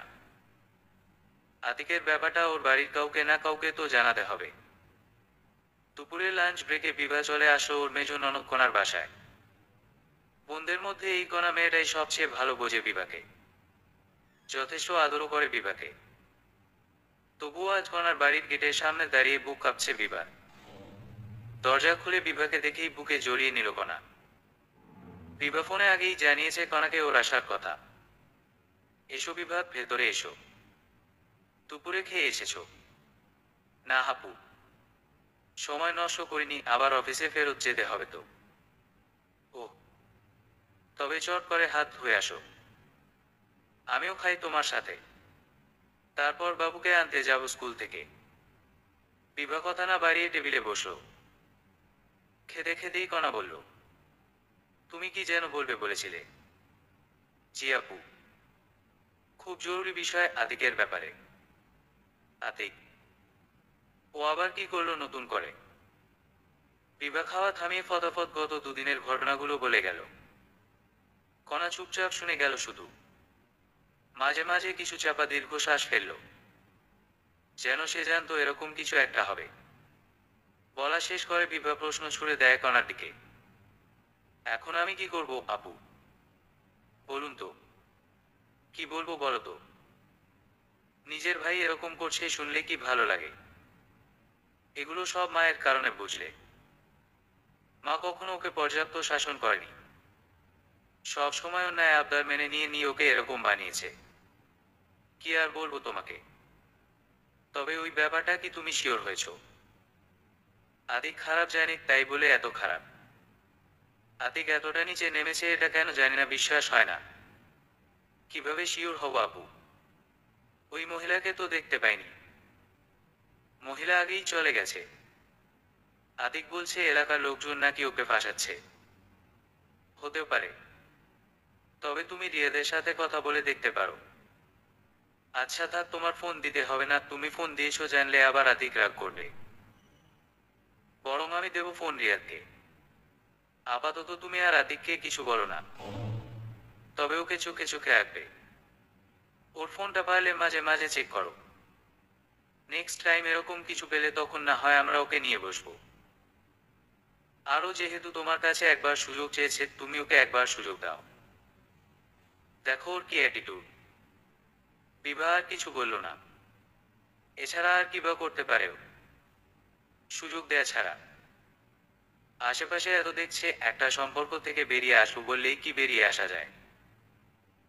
কি করবে বেরিয়ে এসে? কোথায় থাকবে? একা মেয়ে মানুষ সারভাইভ করা তো আরেকটা যুদ্ধ যেন। বাবা মা যদি সাথ দিত তবুও না হয় কথা ছিল। বাবার কাছে তো আবার মান সম্মান প্রিয়। মেয়ে স্বামীকে ছাড়বে, এতে নাকি গ্রামে বাবার সম্মান নষ্ট হবে? তাই স্বামী যেমনই হোক তার সাথেই সংসার করো মুখ বুঝে। আর তাছাড়া আতিক কখনো ওকে এত সহজে ছেড়ে দেবে না, এটা ভালোই জানে বিভা। নিজের অহমে আঘাত লাগে এমন কিছু বরদাস্ত করবে না আতিক। বরং ওর জীবনটা দেনা দেনা বানিয়ে দেবে, বেঁচে থাকা অসম্ভব করে দেবে। এতদিনে আতিককে এইটুকু অন্তত বুঝে গেছে বিভা। কথায় আছে, কাছে গেলে কামড়ায় আর দূরে থাকলে হামলায়। আতিকের এখন হয়েছে সেই অবস্থা।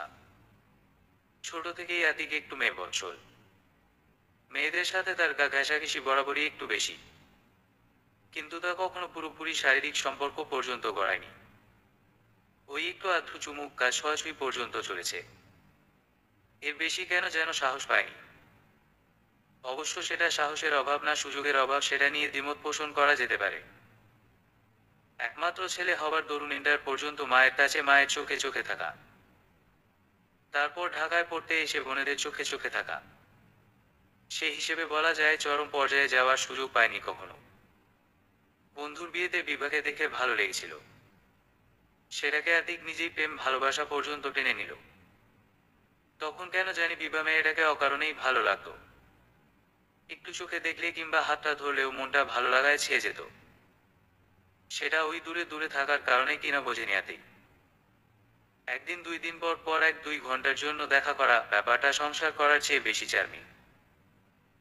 এখন যখন সংসার করছে, পাশাপাশি অনেকটা সময় কাটাচ্ছে, তখন সেই আগের আকর্ষণটা আর ফিল করছে না। অথচ বিভার ক্ষেত্রে মনে হয় ব্যাপারটা উল্টো। ও বরং এখন আগের চেয়ে অনেক বেশি ডেডিকেটেড আতিকের প্রতি, সংসারের প্রতি। আসলে বিভাকে এত তাড়াতাড়ি বিয়ের প্ল্যান আতিকের ছিল না মোটেও। ভেবেছিল বিভাকে যথেষ্ট রকম ভাবে বাজিয়ে দেখবে মেয়েটা আদৌ বিয়ের উপযোগী কিনা। হয়তো মনে মনে বিভার ক্ষতি করারই প্ল্যান ছিল আতিকের, কিন্তু সেই প্ল্যানটা সাকসেসফুল হয়নি। ভাগ্য মনে হয় আতিকের সাথে অন্য কিছুই করতে চেয়েছে, তাই নিজের জালে আতিক নিজেই ফেঁসে গেছে। বাধ্য হয়ে বিভাকে বিয়ে করতে হয়েছে। আর সেই আক্রোশটা সে বিয়ের রাতে ঝেড়েছিল বিভার উপর। তার উপর নিজের মানুষ পড়ে মেয়ে মানুষের যে আগর আতিক একে ছিল, তার কোনো মিল খুঁজে পেল না বিভার সাথে। এতে যেন আতিকের বিতৃষ্ণার ষোলকলা পূর্ণ হলো। তাও তো এতদিন চালিয়ে নিচ্ছিল আতিক, কিন্তু যেদিন সাবাকে দেখলো সেদিন থেকে আবার নতুন করে যেন মাথাটা নষ্ট হয়ে গেল আতিকের। উফ, কি সুন্দর মেয়েটা! একেবারে মাথা নষ্ট করা সুন্দরী রমণী যাকে বলে। যেরকম চেহারা সেই রকম তার ফিগার। সবচেয়ে অদ্ভুত কথা হলো সাবার হাজবেন্ড শহীদই পরিচয় করিয়ে দিয়েছিল আতিককে সাবার সাথে। শহীদ হচ্ছে টুকটাক ছোটখাটো বিজনেস করে বেরানো বাটপার, যে ওদের অফিসে মাঝে মাঝে বিভিন্ন অফিসিয়াল আইটেম ডেলিভারি করে। শহীদ মাঝে মাঝে এসে গল্প সল্প করতো আতিকের সাথে। সেই থেকে ঘনিষ্ঠতা। সেই ঘনিষ্ঠতার সুবাদে একবার মনে হয় শহীদের সামনে আফসোস করে থাকতে পারে বউকে নিয়ে। আর শহীদও যেন মানুষ বুঝে টোপ রাখলো আতিকের সামনে। সাবার গল্প শুরু করলো আতিকের কাছে। সাবা মোহাম্মদপুর একটা স্কুলে চাকরি করত তখন। একদিন শহীদ জোর করে আতিককে ধরে নিয়ে গেল বাসায়, সাবার সাথে পরিচয় করিয়ে দিতে। এতদিন শহীদের মুখে সাবার কথা শুনে শুনে মেয়েটার একটা চেহারা কল্পনা করেছিল আতিক, কিন্তু বাস্তবে যখন সাবাকে দেখলো তখন যেন টাস্কি খেয়ে গেল। এত সুন্দর! এই ছেঁচড়া শহীদের বউ এত সুন্দর! হিংসেও জ্বলে পুড়ে ছারখার হয়ে গেল আতিক। নিজের ভাগ্যকে আরো বেশি খারাপ মনে হচ্ছিল। মনে হচ্ছিল যেন সে বিশাল ঠকা ঠকে গেছে। তারপর কি এক আকর্ষণে বারংবার শহীদের বাসায় যাওয়া, অকারণে বসে থাকা। কখনো শহীদ বাসায় থাকতো, কখনো থাকতো না। কখনো ওকে বাসায় রেখেই শহীদ বেরিয়ে যেত বাসা থেকে। অফুরন্ত সুযোগ পা পিছলানোর। সাবাও কম যেত না।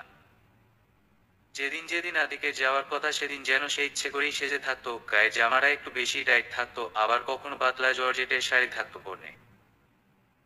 খুব বেশি দিন লাগেনি দুজনার দুজনের কাছে আসতে। অদ্ভুত আনন্দের দিন কেটেছে আতিকের।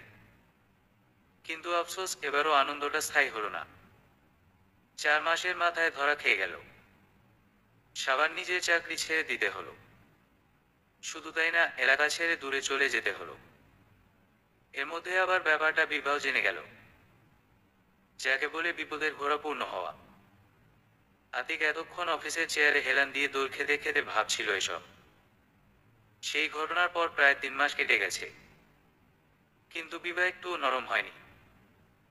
ওর থেকে সবসময় একটা নিরাপদ দূরত্ব বজায় রেখে চলছে, আলাদা রুমে ঘুমাচ্ছে।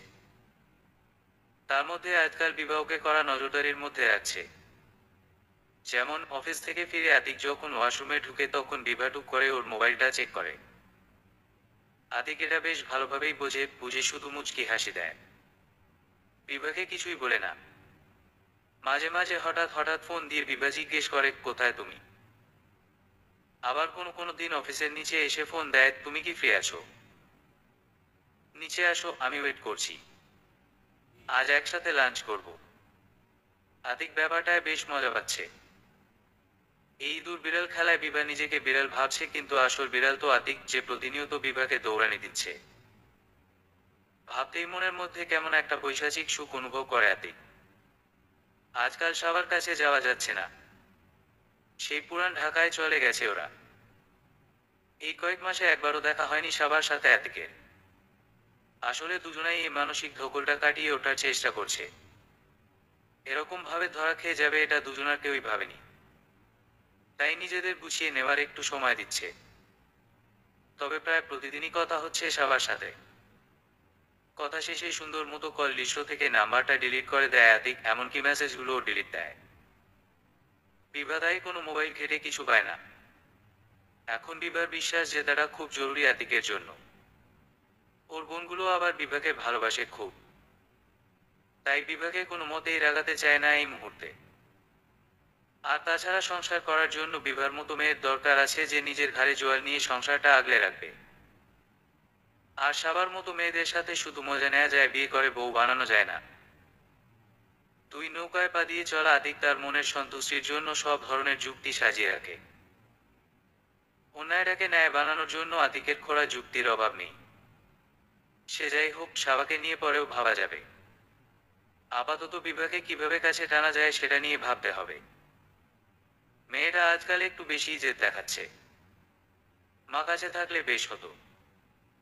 বৌমাকে সোজা করার ব্যাপারে মায়ের কোন জুড়ি নেই। দেবে নাকি ফোন একবার মাকে? তনুমনু করতে করতে মাকে ফোন দিয়েই ফেললো আতিক, আর কিছু না হোক মায়ের সাথে কথা বলে মনটা না হয় হালকা করলো। লাঞ্চ আওয়ারে জেরিনের সাথে বসে একসাথে লাঞ্চ করছিল বিভা। সেদিনের ঘটনাটা জেরিনকে পুরোপুরি খুলে বলেছে বিভা। সাথে সাথে অবশ্য বলেনি, বেশ অনেকদিন পর বলেছিল। এই একটা মেয়ের সাথে বিভা মন খুলে কথা বলতে পারে যে কোন ব্যাপারে।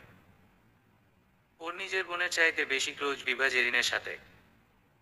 যে কোন বিষয়ে জেরিন মন দিয়ে শোনে আর কখনো বিষয়টা নিয়ে ফান করে না। এটাই ওর সবচেয়ে বড় গুণ। আজও জেরিন বিভাকে আতিকের ব্যাপারটা জিজ্ঞেস করছিল। বিভাগ খবর পেলি কোনো আতিকের? না জেরিন আপু, কিছুই তো পেলাম না। প্রায় প্রতিদিনই ওর ফোন চেক করি, কিছুই পাই না। আর গত কয়েক মাসে সে আমার সাথেও বেশ ভালো আচরণ করছে, বাসায় তাড়াতাড়ি ফিরছে। তাহলে তো আমার মনে হয় সত্যি সত্যি কিছু একটা ছিল। কেন? যে মানুষরা তোকে কিছুদিন পর পর মারতো, গত কয়েক মাসে একবারও মারেনি, ব্যাপারটা কেমন না? আমার কি মনে হয় জানো? কি? ও মনে হয় ভয় পেয়েছে। যে মার খেয়েছিল এত সহজে তো ভোলার কথা না। কি জানি। তাও হতে পারে। ঠোঁট উল্টায় জেরিন। তবুও আমি বলবো, তুই এবার ওকে এত সহজে বিশ্বাস করিস না।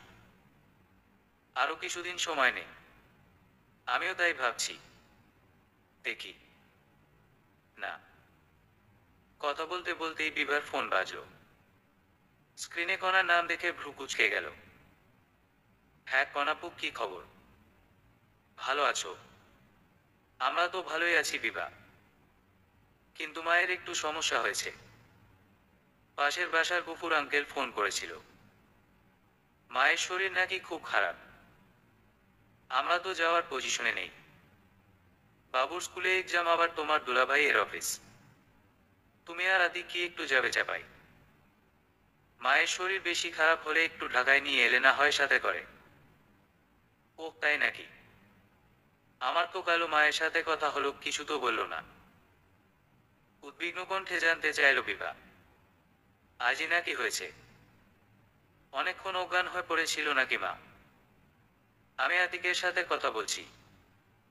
তুমি প্লিজ অফিস থেকে ছুটি নিয়ে নাও। আমি আতিকের উপর ভরসা করতে পারি না। ও মাকে ভালোবাসে তো, তাই মায়ের খারাপ অবস্থা দেখলে সামলাতে পারবে না।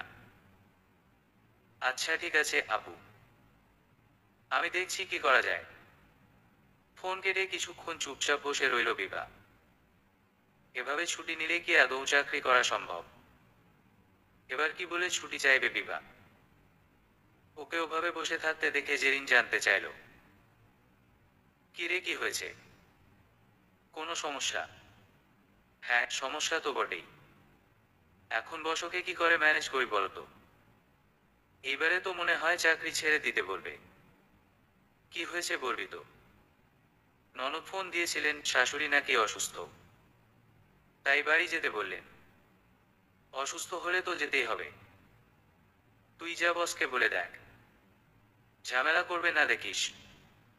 বিভা তবুও সাহস পায় না, কিন্তু ও তো বাধ্য, যেতেই হবে। খাওয়া শেষ করে দুরু দুরু বুকে বসের কেবিনের সামনে যেয়ে দাঁড়ালো। আসলেও বিভার শাশুড়ি অসুস্থ ছিল। বিভা আর আতিক বাড়ি যেয়ে দেখে অবস্থা ক্রিটিক্যাল।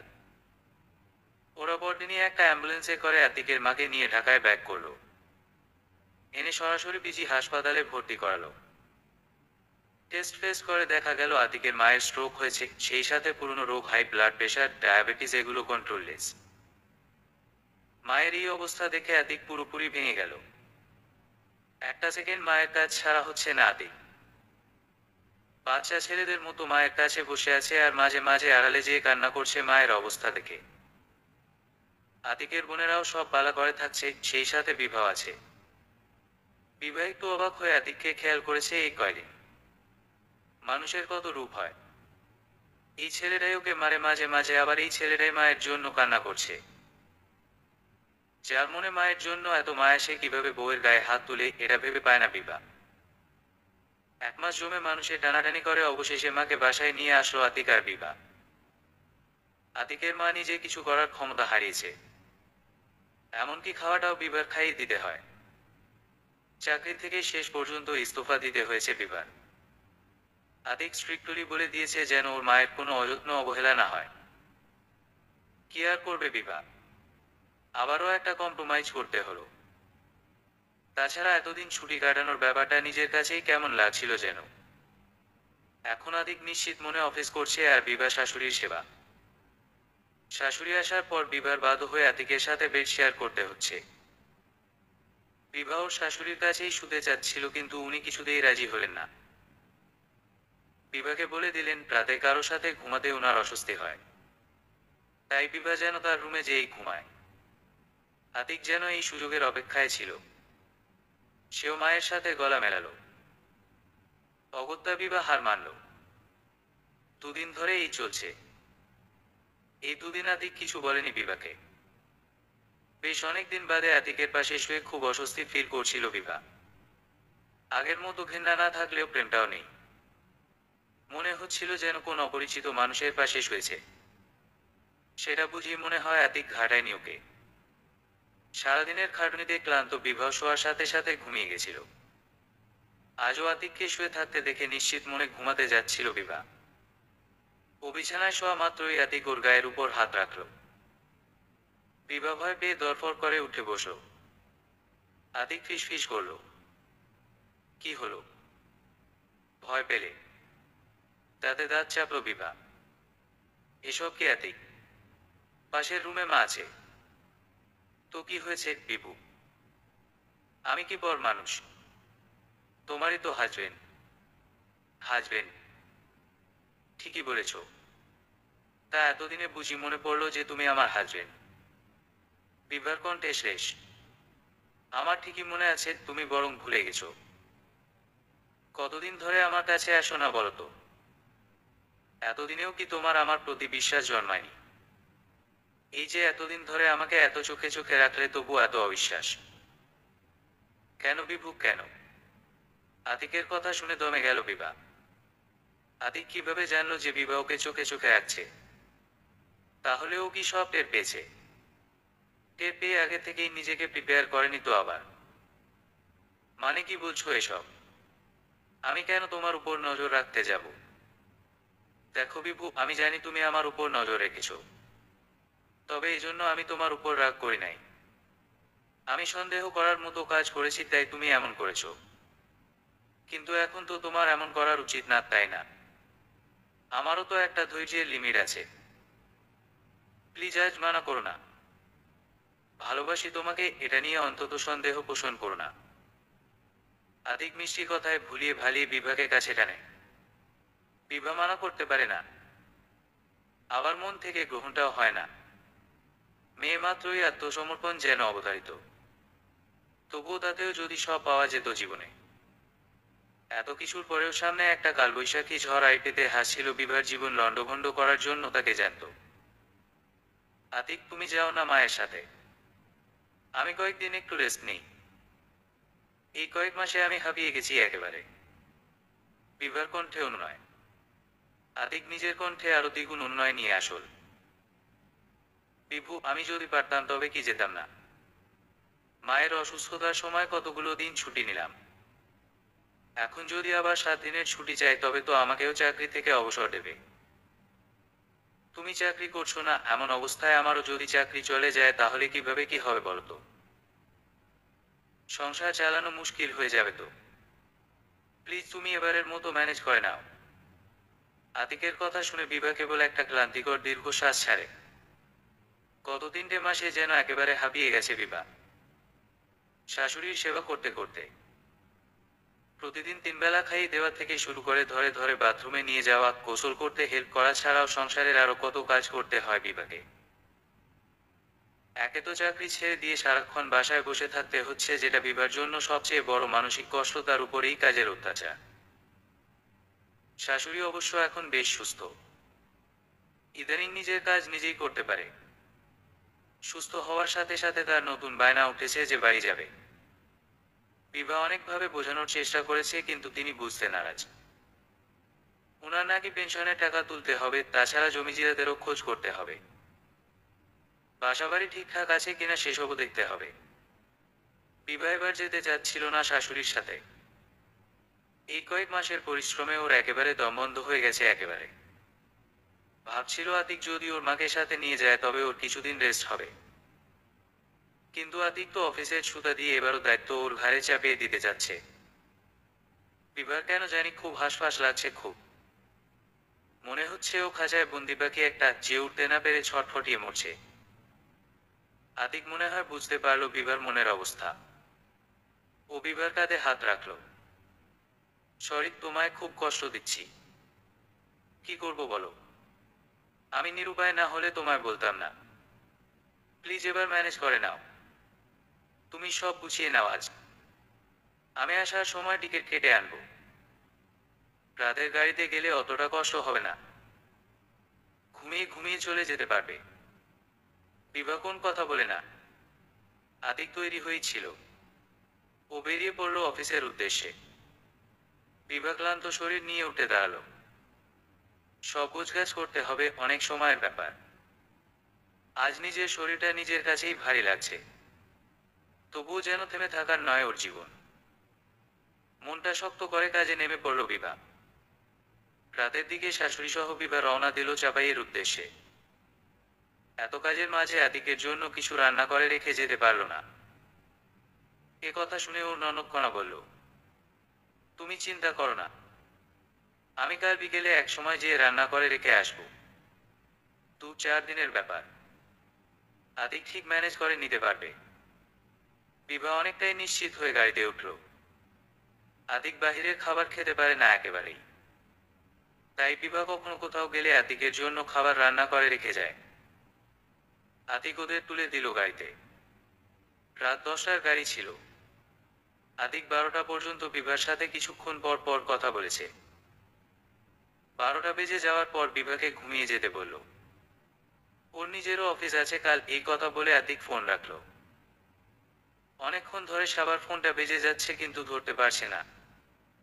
মেয়েকে ঘুম পাড়ানোর চেষ্টা করছে বেশ অনেকক্ষণ ধরে। মেয়েটার আজ চোখ বন্ধ হচ্ছে না কিছুতেই। কারণ অবশ্য আছে। মেয়ে তার বাবাকে না দেখলে ঘুমায় না। বাবা অন্তপ্রাণ মেয়ে, যতক্ষণ পর্যন্ত বাবা এসে কোলে না নিবে মেয়ের ততক্ষণ পর্যন্ত ঘুম আসবে না। আবার ফোনটা বাজতে শুরু করেছে। সাবা এবার মেয়েকে বিছানায় রেখেই উঠল। এমনিতেই ঘুমাচ্ছে না, আর কষ্ট করে শুয়ে থেকে কি হবে। সাবা মোবাইলটায় চোখ রাখতেই দেখলো আতিক ফোন দিয়েছে। সাবার চেহারায় একটা খুশির ঝলক খেলে গেল। হ্যালো, এতদিন পর হঠাৎ কি মনে করে? তাও এই রাতের বেলা। তোমাকে মিস করছিলাম অনেকদিন ধরে, কিন্তু উপায় কি বলো? যে অবস্থায় পড়েছিলাম, হাত পা একদম বাঁধা। তা আজ সূর্য কোন দিকে উঠল? আজ অবশ্য ভাগ্য সুপ্রসন্ন বলতে পারো। বিভামাকে নিয়ে চাপাই গেল আজ। বাসায় আমি একদম একা। সবার চোখে অদ্ভুত লোভের দুটি খেলে গেল। সে গলা আরো খাদে নামিয়ে আনলো। সত্যি বলছো? এত মেঘ না চাইতে বৃষ্টি। তা না হলে আর বলছি কি। এই জন্যই তো তোমাকে ফোন দিলাম। কালকে আপুর আসার কথা আমার বাসায় রান্না করে দেওয়ার জন্য। আমি কোনো একটা অজুহাত দেখিয়ে আপুকে মানা করব। তুমি কি আসতে পারবে কাল সন্ধ্যায়? আরে নাকি আর পুছপুছ। আমি তো কবে থেকে বসে আছি। চলে আসবো, কিন্তু একা কিভাবে যাবো এত দূর? বেবি, তুমি কেন কষ্ট করবে? আমি চলে আসবো তোমাকে নিতে। ওকে, এখন রাখলাম তবে। কাল সন্ধ্যা 6টার সময় আমি তোমাকে নিতে আসবো। মনে থাকে যেন। থাকবে। আমি একটু এগিয়ে যেয়ে দাঁড়াবো, তাহলে পথ কিছুটা আগাবে। রাখলাম তবে। ফুরফুরে মেজাজে ফোন রাখলো সাবা। তখনই কলিং বেল বাজলো। সাবা দৌড়ে যেয়ে গেট খুলল। শহীদ বিরস মুখে ঘরে ঢুকলো। সাবা এক নজর শহীদের দিকে তাকিয়ে বুঝে গেল আজও কোনো ব্যবস্থা করতে পারেনি টাকার। সাবা বিরস মুখে রান্নাঘরের দিকে এগিয়ে গেল। মেয়েটা দৌড়ে এসে বাবার কোলে চড়ল। আর শহীদও মেয়েকে দেখে জোর করে মুখে হাসি ফুটিয়ে তুলল। আম্মুটা আজ ঘুমায়নি। মেয়ে মাথা নাড়ে। আচ্ছা চলো, আমি ঘুম পাড়াবো আমার মামনিটাকে। শহীদ মেয়েকে কোলে নিয়ে বেডরুমে ঢুকলো। আধা ঘন্টা মতো মেয়ের পাশে শুয়ে গল্প করলো আর কবিতা শোনালো। ততক্ষণে সাবা টেবিলে রাতের খাবার লাগিয়ে দিল। খাবার বলতে ভাত, ডাল আর ভর্তা। শহীদ মেয়েকে ঘুম পাড়িয়ে একেবারে গোসল দিয়ে টেবিলে এসে বসল। দুজন কিছুক্ষণ নিঃশব্দে কিছুক্ষণ খেয়ে গেল। সাবা আর চোখে কিছুক্ষণ শহীদকে দেখল, তারপর বলল, আজ কোনো ব্যবস্থা হলো? নতুন কোনো কাজ পেলে? না, কিছু হলো কই। অনেক চেষ্টা করেও কিছু আগাচ্ছে না। অফিসগুলোতে আজকাল বাজেট কাটিং চলছে। সবাই খরচ কমাতে চায়। হতাশ কণ্ঠে বলে শহীদ। আগামীকাল আমি একটু রিতার বাসায় যাব সন্ধ্যায়। পরদিন চলে আসবো আবার। তুমি কাল বিকেলের মধ্যেই বাড়ি চলে এসো। বাবুকে তোমার কাছে দিয়ে আমি বেরোবো। তোমার আবার যাওয়ার কি দরকার? আমি কিছু একটা ম্যানেজ করে নেব। একটু সময় দাও আমাকে। ম্যানেজ তো হচ্ছে না শহীদ। অনেক দিন ধরেই তো দেখছি। এরকম চললে তো না খেতে পেয়ে মারা যাব। আমরা না হয় চালিয়ে নিলাম, কিন্তু মেয়েটার খুব কষ্ট হয়, এটা তোমার বোঝা দরকার। আমি কাল যাচ্ছি, ব্যাস। আর কোনো কথা শুনতে চাই না। এরপরের সময়টুকু অদ্ভুত নীরবতা গ্রাস করল টেবিল জুড়ে। দুজনাই জানে কি ভীষণ অন্যায় তারা বয়ে নিয়ে যাচ্ছে নিজেদের কাঁধে। তবুও দুজনাই অপারগ। দুজনাই দুজনের কাছে খোলামেলা, অথচ একে অপরের সাথে নজর মেলাতে দ্বিধা বোধ করে। শহীদ খেয়ে নিঃশব্দে উঠে যায়। এটা তারই ব্যর্থতা যে সে তার পরিবারের ভরণ পোষণ করতে পারছে না। সাবাকেও ঠেকাতে পারছে না। সাবা বেশ খুশি মনে খাবার তুলতে লাগলো। কালকের রাতটা বেশ এক্সাইটমেন্টের মধ্যে দিয়ে যাবে ভাবতেই খুশি লাগছে ওর। শহীদের না আছে চাকরি, না আছে অন্য কিছু করার মুরুদ। বরং ও আশেপাশে থাকা মানি সাবার অকারণ টেনশন আর মন খারাপের দেশে রওনা দেয়া। সেই হিসেবে আতিকের সাথে থাকা মানে বেহেস্তে থাকা। সাবা গুনগুন করতে করতে হাতের কাজ শেষ করে হাত মুখ ধুয়ে ড্রেসিং টেবিলের সামনে বসে মুখে ক্রিম ঘষে আর কালকের চিন্তা করে মনে মনে উত্তেজনা বোধ করে। সাবা টের পেল না মশারির ভেতর থেকে শহীদ সাবার দিকে এক দৃষ্টিতে তাকিয়ে থেকে ওকে দেখছে। সকালে আতিকের ঘুম ভাঙল 7টায়। আজ আতিকের মন বেজায় ভালো। উঠেই সে ফোন করলো বিভাকে, ওরা ঠিকঠাক ভাবে পৌঁছেছে কিনা তা জানার জন্য। বিভু, তোমরা পৌঁছেছো ঠিকঠাক ভাবে? হ্যাঁ, এই তো কেবল বাসায় আসলাম। গফুর চাচা নাস্তা দিয়ে গেলেন। ফ্রেশ হয়ে মাকে নিয়ে নাস্তা করে একটা ঘুম দেব। তুমি কি করো? আমি এই তো উঠলাম কেবল। এখন রেডি হয়ে খেয়ে দিয়ে অফিস যাব। তুমি তাহলে নাস্তা করো, আমিও যাই। ঠিক আছে। ঠিক আছে। বিভা ফোন কাটলো। আতিক গুনগুন করতে করতে বাথরুমে ঢুকলো। ফ্রেশ হয়ে নাস্তা করে অফিসের উদ্দেশ্যে বের হলো। সারাটা দিন বেশ আনন্দে কাজ করলো আতিক। এর মধ্যেই বোনকে ফোন দিল। কনাপু, কেমন আছো? ভালো। আতিক, কখন ফিরবি অফিস থেকে? আমি তোর বাসায় যাব। কনাপু, একটু সমস্যা হয়ে গেছে। আজ অফিস থেকে কাজের জন্য একটু গাজীপুর যাব। আস্তে আস্তে রাত হয়ে যাবে। তাই তোমার আজ আর আসতে হবে না। আমি বাইরে কোথাও খেয়ে নেব। আচ্ছা, ঠিক আছে। তুই যেদিন ফ্রি থাকবি আমায় বলিস। অথবা তুই চলে আসিস আমার এখানে। এখান থেকেই না হয় খেয়ে যাস। আচ্ছা, ঠিক আছে। সে পরে দেখা যাবে। বোনের সাথে কথা শেষ করে সাবাকে ফোন দেয় আতি। কি অবস্থা তোমার? আমি কিছুক্ষণ পরেই বের হব। তা না হলে দেরি হয়ে যাবে। তুমি তৈরি তো? তুমি আস্তে আস্তে হয়ে যাব। ঠিক আছে। ওকে। আতিক 5টার মধ্যেই অফিস থেকে বের হয়ে গেল। এখান থেকে পুরান ঢাকা যেতে অনেক সময় লাগে। তাই তড়িঘড়ি করে বের হওয়া। এই সময়টুকু রাস্তা ফাঁকা থাকবে, তাড়াতাড়ি পৌঁছে যাওয়া যাবে। সাবাকে নিয়ে যখন আতিক নিজের বাসার সামনে দাঁড়িয়ে তখন ঘড়িতে বাজে 7:45 বাজে। একটু একটু ভয় করছিল আতিকের। বাসাটা সিকিউরিটি খুব স্ট্রিক্টলি ফলো করে। দারোয়ান বেটা আবার বিভাগে খবর না দেয়। গেটে ঢুকতেই দারোয়ান আটকালো। উনি কে? ভাবি তো বাসায় নাই। ও আমার বোন, আজকে বাসায় আসার কথা ছিল। আমার রান্না করে দিতে আসছে, রাতেই চলে যাবে আবার। আতিক ঝটপট উত্তর দিল। দারোয়ান আর কিছু বলল না। আতিক সাবাকে নিয়ে উঠে এলো 4তলায়। এর মধ্যেই দারোয়ান ফোন দিল বিভাকে। ভাবি ভাইজানের সাথে একা বা আসছে, তাই আপনাকে জানাইলাম। বিভা ভাবল কনার তো আজ আসার কথা ছিল। সেই মনে হয় এসেছে। হ্যাঁ চাচা, আজ আমার ননদের আসার কথা ছিল, সেই মনে হয় আসছে। ধন্যবাদ চাচা আমাকে জানানোর জন্য। বিভা দারোয়ানের ফোন কেটে দিয়ে আতিককে ফোন দিল। হ্যালো। হ্যাঁ। কনাপা আসছে নাকি? তোমার রান্না করে দেওয়ার জন্য আসার কথা ছিল। হ্যাঁ, আসছে তো। এখন বাথরুমে ঢুকেছে। ফ্রেশ হয়ে রান্না করতে ঢুকবে। তুমি এখন রাখো। আমি আপুর কাজে হেল্প করি যাতে তাড়াতাড়ি হয়। আমি তোমাকে পরে ফোন দিচ্ছি ফ্রি হয়ে। আতিক তাড়াতাড়ি ফোন কেটে দেয়। সাবা এতক্ষণ চুপচাপ দাঁড়িয়ে ছিল। আতিক ফোন কাটা মাত্রই ওর কাছে এসে দাঁড়ালো। তোমার বউয়ের কি কিছু সন্দেহ হলো নাকি? কি জিজ্ঞেস করছিল? আজ কনাপুর আসার কথা, সেটাই জানতে চাইছিল। আতিক সাবাকে 2 হাতে জড়িয়ে ধরল। ও তুমি আমাকে কণা সাজিয়ে নিয়ে এলে? ওরে বুদ্ধি মাথায়। তা না হলে বাসা বাড়িতে এভাবে কাউকে আনা যায় যখন তখন। তার উপর যখন বাসায় বউ থাকে না। আজ তোমার বউয়ের বিছানায় আমাদের বাসর হবে আর বেচারি টেরও পাবে না। মুখে আফসোসের আওয়াজ করে সাবা।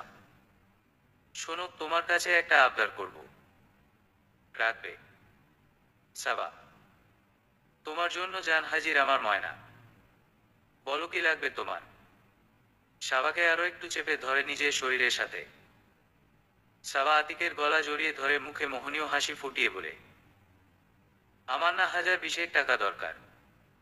দিতে পারবে আজকে? 1 মিনিট থমকে যেয়ে পরক্ষণেই আবার স্বাভাবিক আতিক মুখে বদমাইশি হাসি ফুটিয়ে তুলে বলল, 20 তো পারবো না, তবে 15 দিতে পারবো। চলবে? চলবে আপাতত। আতিক কথাটা শোনা মাত্রই সাবাকে নিয়ে বিছানায় গড়িয়ে পড়ল। এখন আর সময় নষ্ট করাটা অর্থহীন। 3-2 পরে কি এক কাজে কণা ফোন দিল বিভাকে। হ্যাঁ বিভা, কি খবর? তোমরা কবে ফিরছো ঢাকায়? এই তো আপু কাল বা পরশু। মায়ের কাজ তো মোটামুটি শেষ, তাই আর থেকে লাভ নেই। আচ্ছা, ভালোই হলো তাহলে। মায়ের শরীর ভালো আছে তো? হুম। কনাপু, তোমাকে ধন্যবাদ অনেক, তুমি আতিককে রান্না করে দিতে গেছিলে বলে। কি বলছো? আমি যেতে পারিনি শেষ পর্যন্ত। ওই দিন আতিকের কিবা কাজ ছিল, তাই ও মানা করলো যেতে। কেন? আতিক তোমাকে কিছু বলেনি? পরের কথাগুলো বিভা আর শুনতে পেল না। ওর মাথা ঘুরাচ্ছে ভীষণ। মিথ্যা, এত বড় মিথ্যা। তবে কাকে নিয়ে গেছিল বাসায় আতিক? সেদিন সারা রাত আতিক কথা বলেছিল বিভার সাথে। চোখগুলো জ্বালা করছে বিভার, গা হাত পা কাঁপছে রীতিমতো। দাঁতে দাঁত চেপে নিজেকে শান্ত করার ব্যর্থ চেষ্টা করছে বিভা। মনে হচ্ছে সব ভেঙে চুরে চুরমার করে দেয়, শেষ করে দিতে ইচ্ছে হচ্ছে সব। বিভা মনে মনে গালি দিচ্ছে আতিককে। এবার যদি তুমি এরকম কিছু করো আতিক, আমি কিছুতেই তোমাকে ছাড়বো না। কিছুতেই না। নিজে তোমায় শাস্তি দেব, এত কঠিন শাস্তি দেব যা তুমি কল্পনাও করতে পারবে না। আসার সময় সকালের গাড়ির টিকিট করেছিল বিভা। ঢাকায় পৌঁছাতে পৌঁছাতে বিকেল হয়ে গেল। আতিক ওদের রিসিভ করতে যেতে চাচ্ছিল, কিন্তু বিভাই মানা করেছে। বিভার আসলে আতিকের চেহারা দেখতে ইচ্ছে করছিল না, কারণ ও জানে আতিককে দেখা মাত্রই ওর ভীষণ রকম রাগ উঠে যাবে। এতে হিতে বিপরীত হয়ে যাবে। শুরুতেই আতিকের সাথে কোনো রকম বিবাদে যেতে চায় না বিভা, কারণ ও জানে আতিক নিজের দোষ তো স্বীকার করবেই না, উল্টো বিভার গায়ে হাত তুলবে। নিজেকে নির্দোষ প্রমাণের জন্য বিভার নামে উল্টাপাল্টা কথা বলবে। তাই আগে প্রমাণ জোগাড় করতে হবে। এই প্রমাণ জোগাড় করার আগে আতিককে রাগানো যাব না। ওকে বুঝতে দেয়া চলবে না যে ঘটনাটা বিভা জানে। বাসায় এসে দেখলো সব যেরকম রেখে গিয়েছিল সেরকমই আছে, শুধু জিনিসগুলোতে ধুলোর আস্তর জমেছে। নিজের বেডরুমে ঢুকে বিছানার দিকে তাকিয়ে কেন যেন বমে আসলো বিভার। এই রুমটাতে সে অনেকদিন ছিল না। আতিক একাই থাকতো শাশুড়ি আসার আগ পর্যন্ত। পরে বাধ্য হয়ে থাকতে হতো বিভার।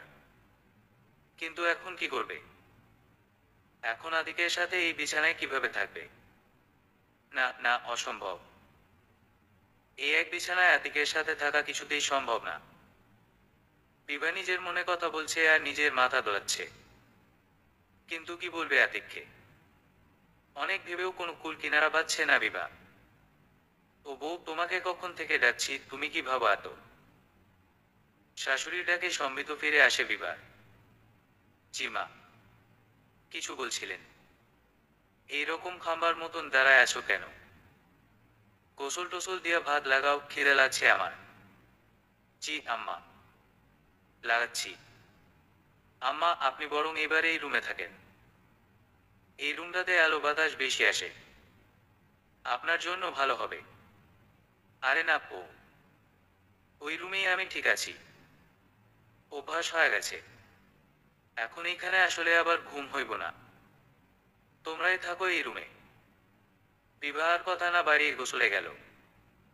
খুব মাথা ঘুরছে আজ, খেয়ে একটা ঘুম দিতে হবে। কেউ একজন বিভার মাথায় হাত বুলিয়ে দিচ্ছিল।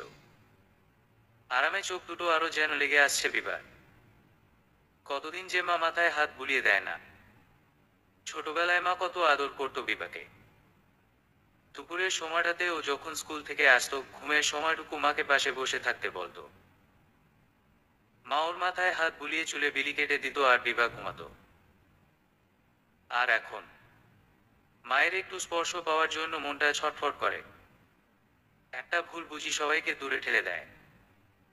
এলোমেলো বিচ্ছিন্ন ভাবনাগুলো আদৌ ঘুম আদৌ জাগরণের মধ্যে মাথায় আসছে, আবার মিলিয়ে যাচ্ছে। কেউ একজন ডেকে যাচ্ছে তাকে। বিভু, এই বিভু, উঠবে না ঘুম থেকে? সেই কখন থেকে ডেকে যাচ্ছি। কি ঘুম রে বাবা? গলা শুনে ধরমড়িয়ে ঘুম থেকে উঠল বিভা। আতিক এতক্ষণ বসে ওর মাথায় হাত বুলিয়ে দিচ্ছিল। এত ভালোবাসা ওর জন্য আতিকের। চোখ খুলে সামনে আতিককে দেখতে পেল বিভা। ওর দিকে তাকিয়ে আছে, চেহারায় হালকা হাসি, মুখে চোখে খুশির আভা ফুটে উঠেছে। হঠাৎ কেন জানে না বিভার কান্না পেল খুব। আতিক ওর মাঝে কেন খুশি খুঁজে পায় না? কেন অন্য কারো মাঝে আতিকের খুশি নিহিত? কেন এত কিছু করার পরও আতিকের মনে ওর জন্য সামান্য অনুভূতির জন্ম হয় না? কেন আতিক পরনারীতে আসক্ত? ভাবতেই চোখ থেকে জল গড়িয়ে পড়ছিল বিভার। আতিক একটু অবাক হয়ে তাকালো বিভার দিকে। কি হয়েছে? তোমার কি শরীর খারাপ লাগছে? নাকি কান্না করছো? না, মাথা ব্যথা করছে খুব, তাই চোখ দিয়ে পানি পড়ছে। চোখ মুছে নিল বিভা। বিছানা থেকে উঠতে যে মাথাটা ঘুরে উঠল আচমকা। বমি পেয়ে গেল। নিজেকে কন্ট্রোল না করে হঠাৎ কিছু বুঝে ওঠার আগেই বিভা আতিকের গা ভাসিয়ে বমি করল। আতিক দাঁড়িয়ে গেলেও বিভার বমি থেকে বাঁচতে পারল না। বিভাকে অবাক করে দিয়ে আতিক দূরে না সরে বিভাকে ধরল দুহাতে।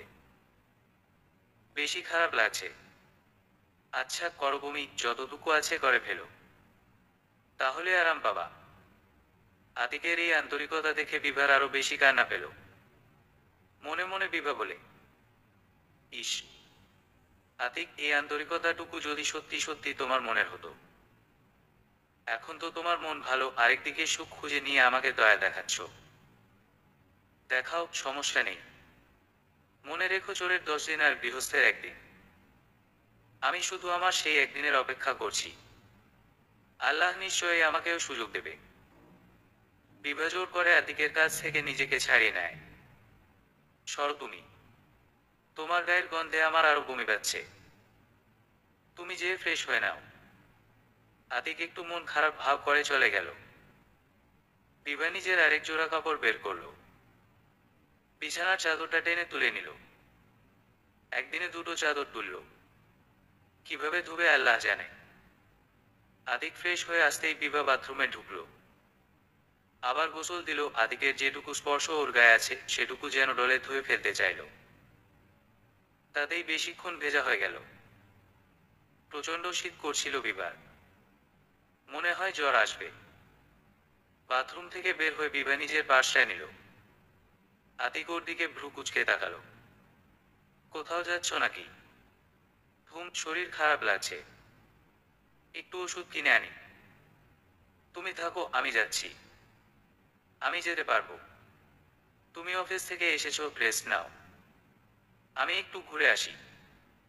বিভা আতিককে আর কিছু বলার সুযোগ না দিয়ে বেরিয়ে এলো। সিঁড়ি দিয়ে নামতে নামতে ভাবছিল প্রমাণ কোথায় পাবে। নিচে দারোয়ানকে ধরল। ভাই, ওই দিন যে আপনি আমাকে ফোন দিয়েছিলেন, একটা মেয়ে আসছে বলেছিলেন, মনে আছে? জি ভাবি, মনে আছে। আপনি তো বলছিলেন যে উনি ভাইজানের বোন। সেটা ঠিক আছে। আচ্ছা, আপনি কি দেখছিলেন উনি কখন গেছে? সেটা তো খেয়াল করি নাই ভাবি। মনে হয় রাইতেই গেছিল গিয়া।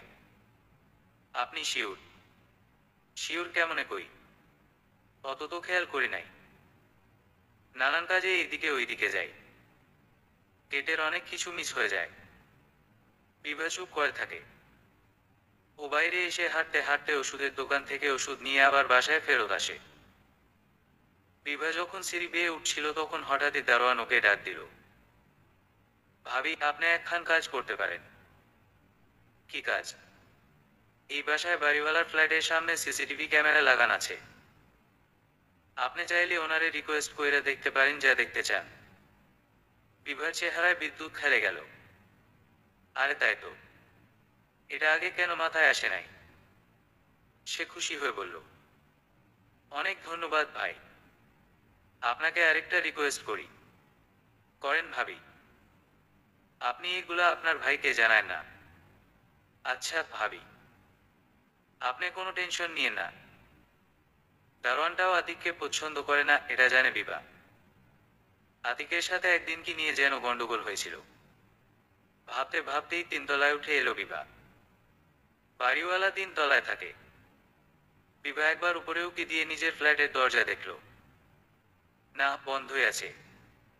বেল বাজালো বাড়িওয়ালার বাসার। বাড়িওয়ালার ছেলের বউটা দরজা খুলল। জি বলুন। কিছু দরকার? ভাবি একটু ভিতরে আসি। মেয়েটা পুরো দরজা মেলে ধরল। আসুন। ভেতরে ঢুকে বিভা নিজেই দরজাটা চাপিয়ে দিল। ভাবি, একটা উপকার চাইতে আসলাম, প্লিজ একটু হেল্প করবেন। জি বলুন। করার মতো হলে অবশ্যই করব। মেয়েটা ঘাবড়ে যাওয়া গলায় বলল, আপনাদের সিসিটিভি ক্যামেরায় একটা ফুটেজ দেখতে চাই। খুব আর্জেন্ট, আমার জীবন মরণ সমস্যা। একটু দেখাবেন ভাবি প্লিজ। আসেন। দেখাবো না কেন? আপনি কবেকার ফুটেজ দেখতে চান?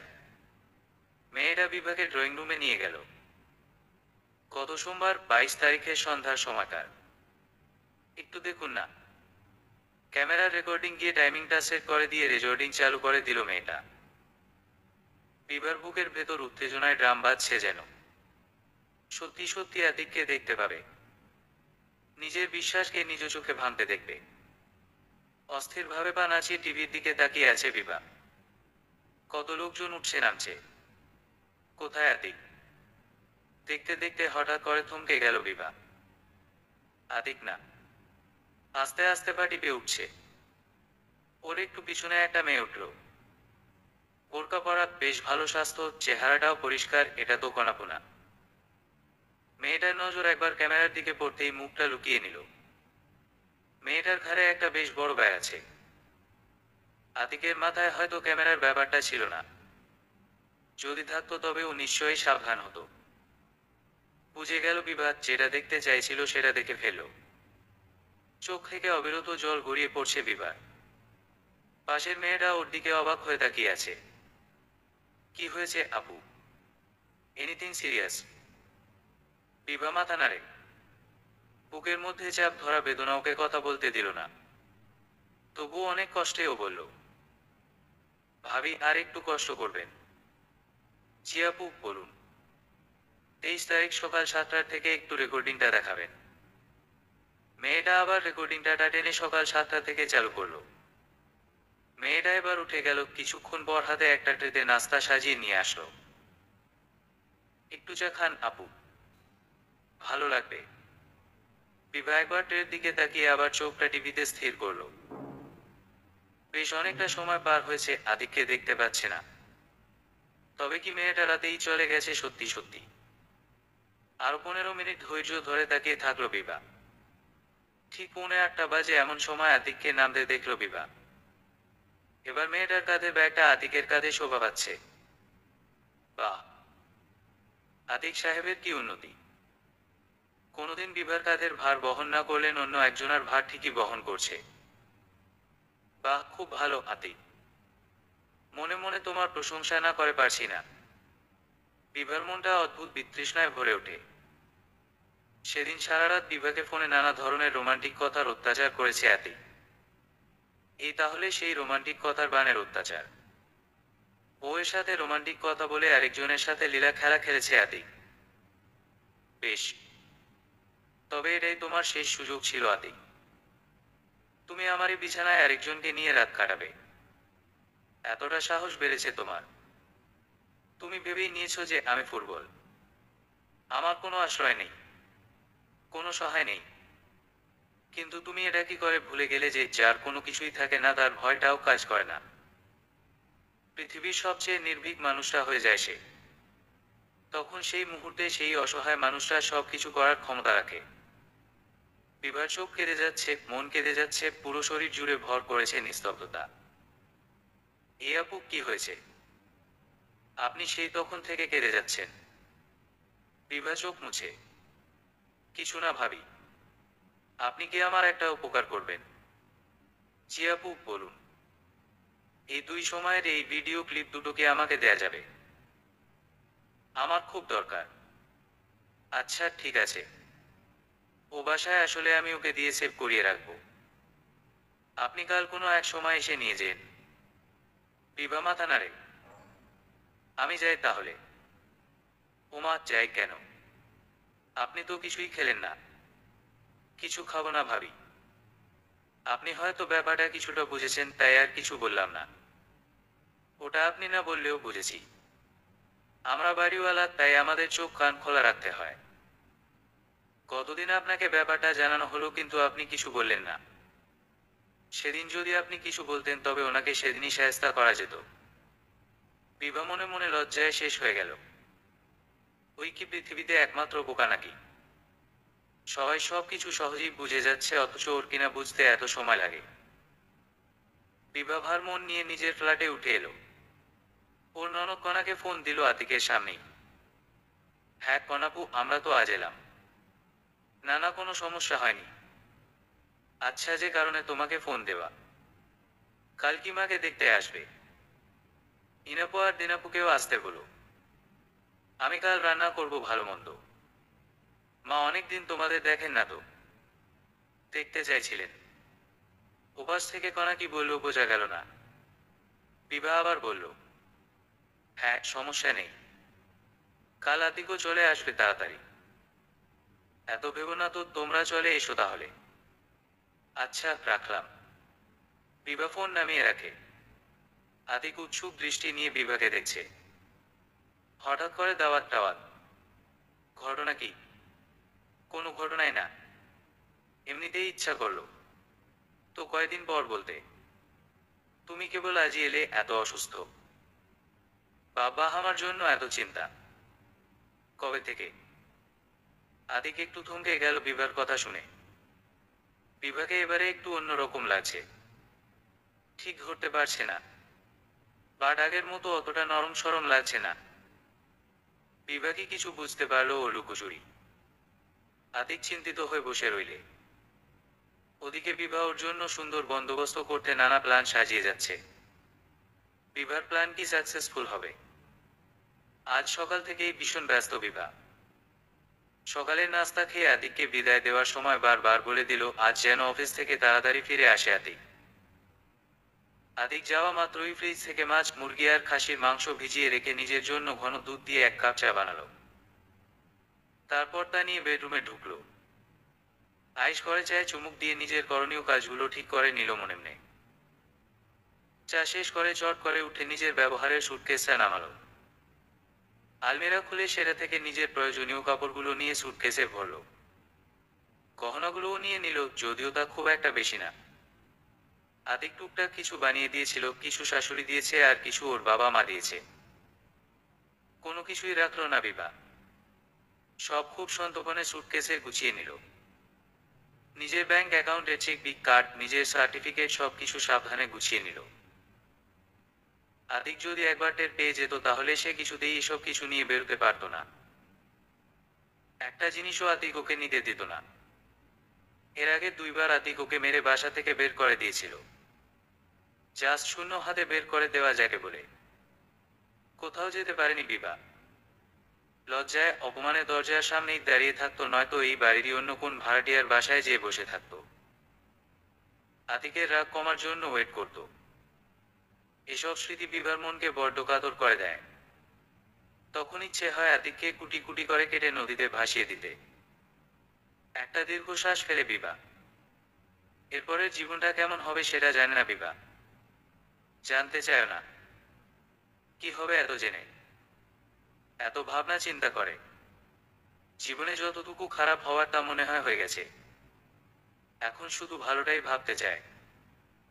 আর যদি খারাপ কিছু হয় তবুও সেটা এই আতিকের সাথে জীবন কাটানোর চাইতে খারাপ হয়তো হবে না। ভাবতে ভাবতেই সুটকেসটা বন্ধ করে একবার শাশুড়ির ঘরে উকি দিল। না, ঘুমাচ্ছে এখনো। বিভা একটা স্বস্তির শ্বাস ছাড়ল। এখন তাড়াতাড়ি সুটকেসটা নিচে রেখে আসতে হবে, এদের কেউ যাতে টের না পায়। বিভা কোন আওয়াজ না করে খুব ধীর পায়ে একটা পেনড্রাইভ আর সুটকেসটা নিয়ে বেরিয়ে এলো। তিনতলায় বাড়িওয়ালার বাসার কলিং বেল বাজালো। কতদিনের মেয়েটাই দরজা খুলল। বিভা তার কাছে পেনড্রাইভটা দিয়ে বলল, ভাবি আমি যদি এই ব্যাগটা আপনাদের এখানে রাখি তাহলে কি প্রবলেম হবে? আমি সন্ধ্যার সময় এসে নিয়ে যাব ব্যাগটা। আর যদি একটু কালকের ভিডিও ক্লিপটা এর মধ্যে দিতেন। ঘুম দিচ্ছি, ব্যাগ রাখুন, কোনো সমস্যা নেই। মেয়েটা ঘর থেকে ল্যাপটপ নিয়ে এসে পেনড্রাইভে ভিডিও ক্লিপটা কপি করলো। এই যে আপনার ভিডিও ক্লিপ। অনেক ধন্যবাদ ভাবি, আপনি আমার যে উপকার করলেন তা আজীবন মনে রাখবো। আরে এভাবে বলছেন কেন? আমরা একজন আরেকজনের উপকার না করলে কিভাবে হবে? তারপরও এই কথা আজকালকে মানে বলেন? অনেক ধন্যবাদ আপনাকে। বিভা খুশি মনে বেরিয়ে আসে। যাক, আজকে সবকিছু ভালোয় ভালোয় হচ্ছে। বাকি কাজটুকু ভালোয় ভালোয় শেষ হলে হয়। ঘরে ঢুকে আস্তে করে দরজা বন্ধ করলো বিভা। শাশুড়ির রুমে ওকে দিয়ে নিজের রুমে ঢুকলো। জেরিনকে একটা ফোন দিতে হবে ভাবনাটা মাথায় আসতেই ফোনটা হাতে নিল। হ্যালো জেরিন আপু। হুম বিভা। কি খবর? এতদিন পরে কি মনে করে? তোমার কাছ থেকে একটা ফেভার চাই। দেবে?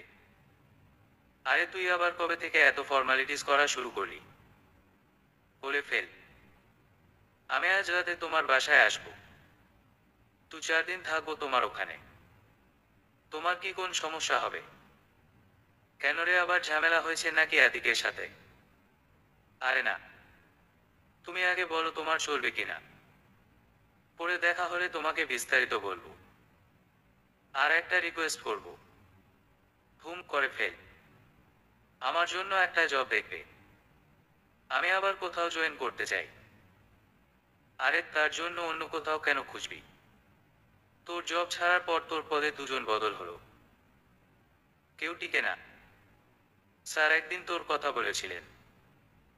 আমার মনে হয় তুই যদি স্যারকে রিকোয়েস্ট করিস তাহলে মনে হয় স্যার আবার তোকে রেখে নেবে। সত্যি বলছো? যাক, তুমি আমার নিশ্চিত করলে গো। আচ্ছা, রাতে যখন আসবো তখন বাকি কথা বলবো, ঠিক আছে? রাখলাম। বিবার এবার বিশ্বাসটা আরো পাকাপোক্ত হলো। আসলেও মনে হচ্ছে ভাগ্য এবার সহায় আছে।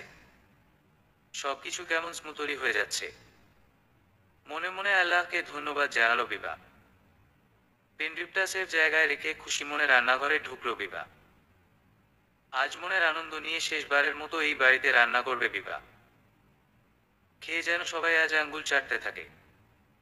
সন্ধ্যার দিকে পুরো বাড়ি লোকজনে ভরে গেল। আজকে 3 আপুই এসেছে একসাথে।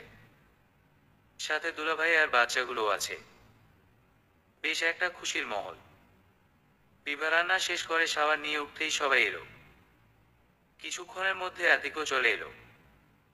সবাই মিলে বসে বেশ কিছুক্ষণ গল্প আর আড্ডা হলো। বিভার শাশুড়িও আজ বেজায় খুশি। সবাইকে পেয়ে তার খুশি যেন ধরছে না। 8টার দিকেই বিভা সবাইকে তাড়া দিল খেয়ে নেওয়ার জন্য।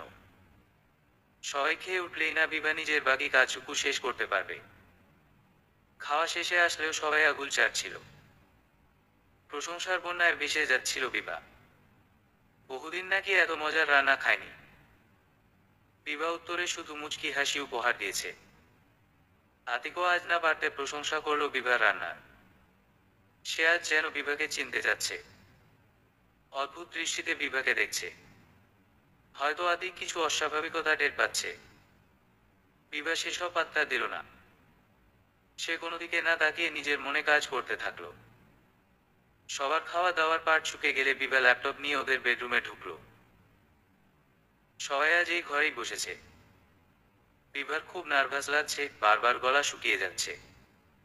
হাতে একটা ছোট বোতল নিয়ে ঘুরছে বিভা। কিছুক্ষণ পর পর বোতলে মুখ লাগিয়ে পানি খাচ্ছে। মনের মধ্যে দুশ্চিন্তা ঘুরপাক খাচ্ছে। এত সাহসিকতার কাজ কখনো করেনি তো। সবকিছু ঠিকঠাক ভাবে করতে পারবে তো? মনের সব কথাগুলো ঠিকঠাক গুছিয়ে প্রকাশ করতে পারবে তো? বিভা সবার দৃষ্টি আকর্ষণ করলো। আপুরা, আজকে আমরা একটা ছবি দেখতে পারি। কথাটা শোনা মাত্রই সবাই হৈ হৈ করে উঠল। কনাপু বলল, হ্যাঁ দেখো তো। চালাও চালাও। আপু, বাবুদের জন্য টিভিতে কার্টুন চালিয়ে দেই।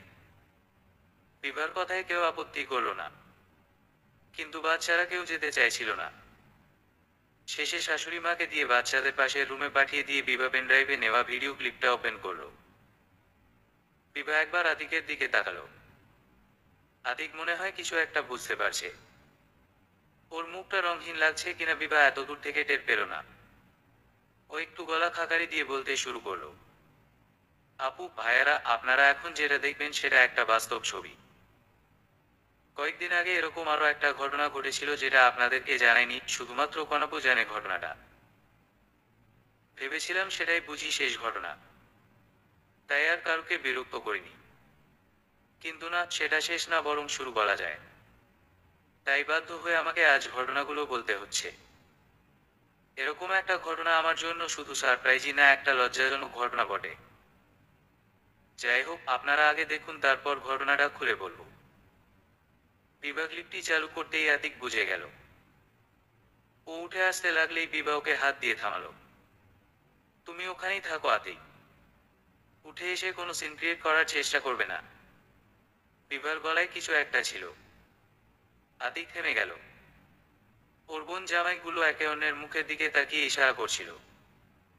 কেউই কিছু জানে না। এদিকে কনার মুখ চোখ লাল হয়ে গেছে। আজ বুঝি স্বামীর কাছে সব মান সম্মান গেল। বিভা আবার চালু করলো ভিডিও ক্লিপ। সবাই পিনপতন নীরবতায় দেখলো পুরো ভিডিও। আর আতিক আতিক মাথা নিচু করে বসে আছে চুপচাপ। ওর থুতনি মিলে গেছে গলার সাথে। ওর এতদিনের ভালো মানুষই ইমেজ যে আজ ভেসে গেল। আতিক এভাবে ধরা খেয়ে যাবে এটা কখনো ভাবেনি। ওর মাথাতেই ছিল না সিসিটিভির ব্যাপারটা। ভিডিও শেষ হওয়ার বেশ অনেকক্ষণ কেউ কোনো কথা বলল না। সবাই একবার আতিকের দিকে তাকাচ্ছে আর একবার বিভার দিকে। ঠিক কি বলবে বুঝে পাচ্ছে না। বিভাই কথা বলল। আপনারা কি কিছু বুঝতে পারছেন? যদি বুঝেও থাকেন তবুও আমি নিজের মুখে আর একবার বলতে চাই। এই ভিডিও ক্লিপটি হলো আমাকে সাথে নিয়ে যেদিন চাপাই গেলাম তার পরদিন রাতে। আতিক সে রাতে মেয়ে ছেলে নিয়ে এসে আমারই বেডরুমে আমারই বিছানায় সারা রাত কি করেছে সেটা আমার উচ্চারণ করার প্রয়োজন আছে বলে মনে করি না।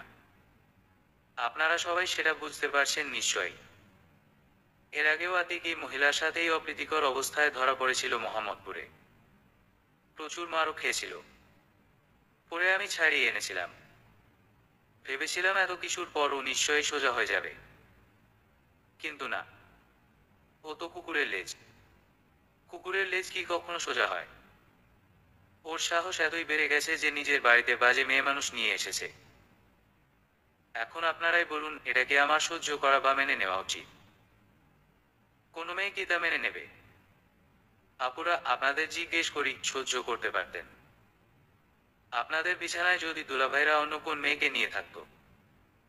বিভাগ খুব বাড়াবাড়ি হচ্ছে কিন্তু। ভালো হবে না বললাম। তোমাকে অনেকদিন ধরে মার দেই না তো এই জন্য বেশিবার বেড়েছ, তাই না? আতিক বিভাকে মারতে উঠে এলো। ওর দুলাভাইরা ঠেকালো ওকে। কনার বর বলল, আতিক, সাহস একটু বেশি দেখিয়ে ফেলছো। আর দেখাও না। সেটা তোমার জন্য মোটেও ভালো হবে না। এত কিছু ঘটে গেছে আর এই মেয়েটা একা একা সব সহ্য করে গেছে। আমাদের টের পর্যন্ত পেতে দেয়নি। তুমি কি মানুষ নাকি রে ভাই? আবার আমাদের সামনেই ওকে মারতে যাচ্ছ। বিভা হাসলো। ভাইয়া, আপনিও নাকি যে বলেন? আমাকে মারা তো ওর শখ। এই শখ ওর যখন তখন ওঠে। আমাকে না মারলে ওর খাবার হজম হয় না। যাই হোক, এই 3 বছরের বিবাহিত জীবনে আমি ওর কাছ থেকে কিছুই পাইনি। যা পেয়েছি তা হলো কথায় কথায় ওর হাতের মার, লোকজনের কাছে ওর জন্য অপমানিত হওয়া আর ওর বাড়ির ফ্রি চাকরানি হওয়ার সম্মান। কি আমি ভুল বললাম? আতিকের দিকে প্রশ্ন ছুড়ে দেয় বিভা। আজ আতিকের মুখে কোনো কথা নেই। ও যেন বোবা। না চাইতেও চুপ করে থাকতে হচ্ছে। বিভা আবার বলতে শুরু করলো। আজ তোমাকে ধন্যবাদ দিতে ইচ্ছে হচ্ছে আতিক। তুমি যদি এই কাজটুকু না করতে তাহলে হয়তো আমি আজীবন বসে বসে তোমার মার খেয়ে যেতাম। কখনো প্রতিবাদ করার কথা মনেও আসতো না। কিন্তু এবার যখন ব্যাপারটা নিজের চোখে দেখলাম, শুনলাম, নিজের প্রতি কেমন যেন ঘৃণা জন্মে গেল। মনে হলো যে কি করছি এসব আমি। এত নীচ হয়ে গেছি যে তোমার এরকম লেইম আচরণ আমি মেনে নিচ্ছি। নিজের আত্মসম্মান, মর্যাদা সবই বিকিয়ে দিচ্ছি। কিসের জন্য, কার জন্য? যার জন্য এসব করছি সে তো আমাকে একটু মূল্য দেয় না। তখনই মনে হলো আর না, এভাবে আর থাকবো না, থাকা সম্ভব না। যদি থাকি তাহলে নিজের কাছে নিজেই ছোট হয়ে যাব। এভাবে তো বেঁচে থাকাও যায় না, থাকাও তা। তাই ভাবলাম যাদের কাছে তুমি ভালো মার্জিত ভদ্র তাদের কাছে তোমার মুখোশটা উন্মোচন করে দেই।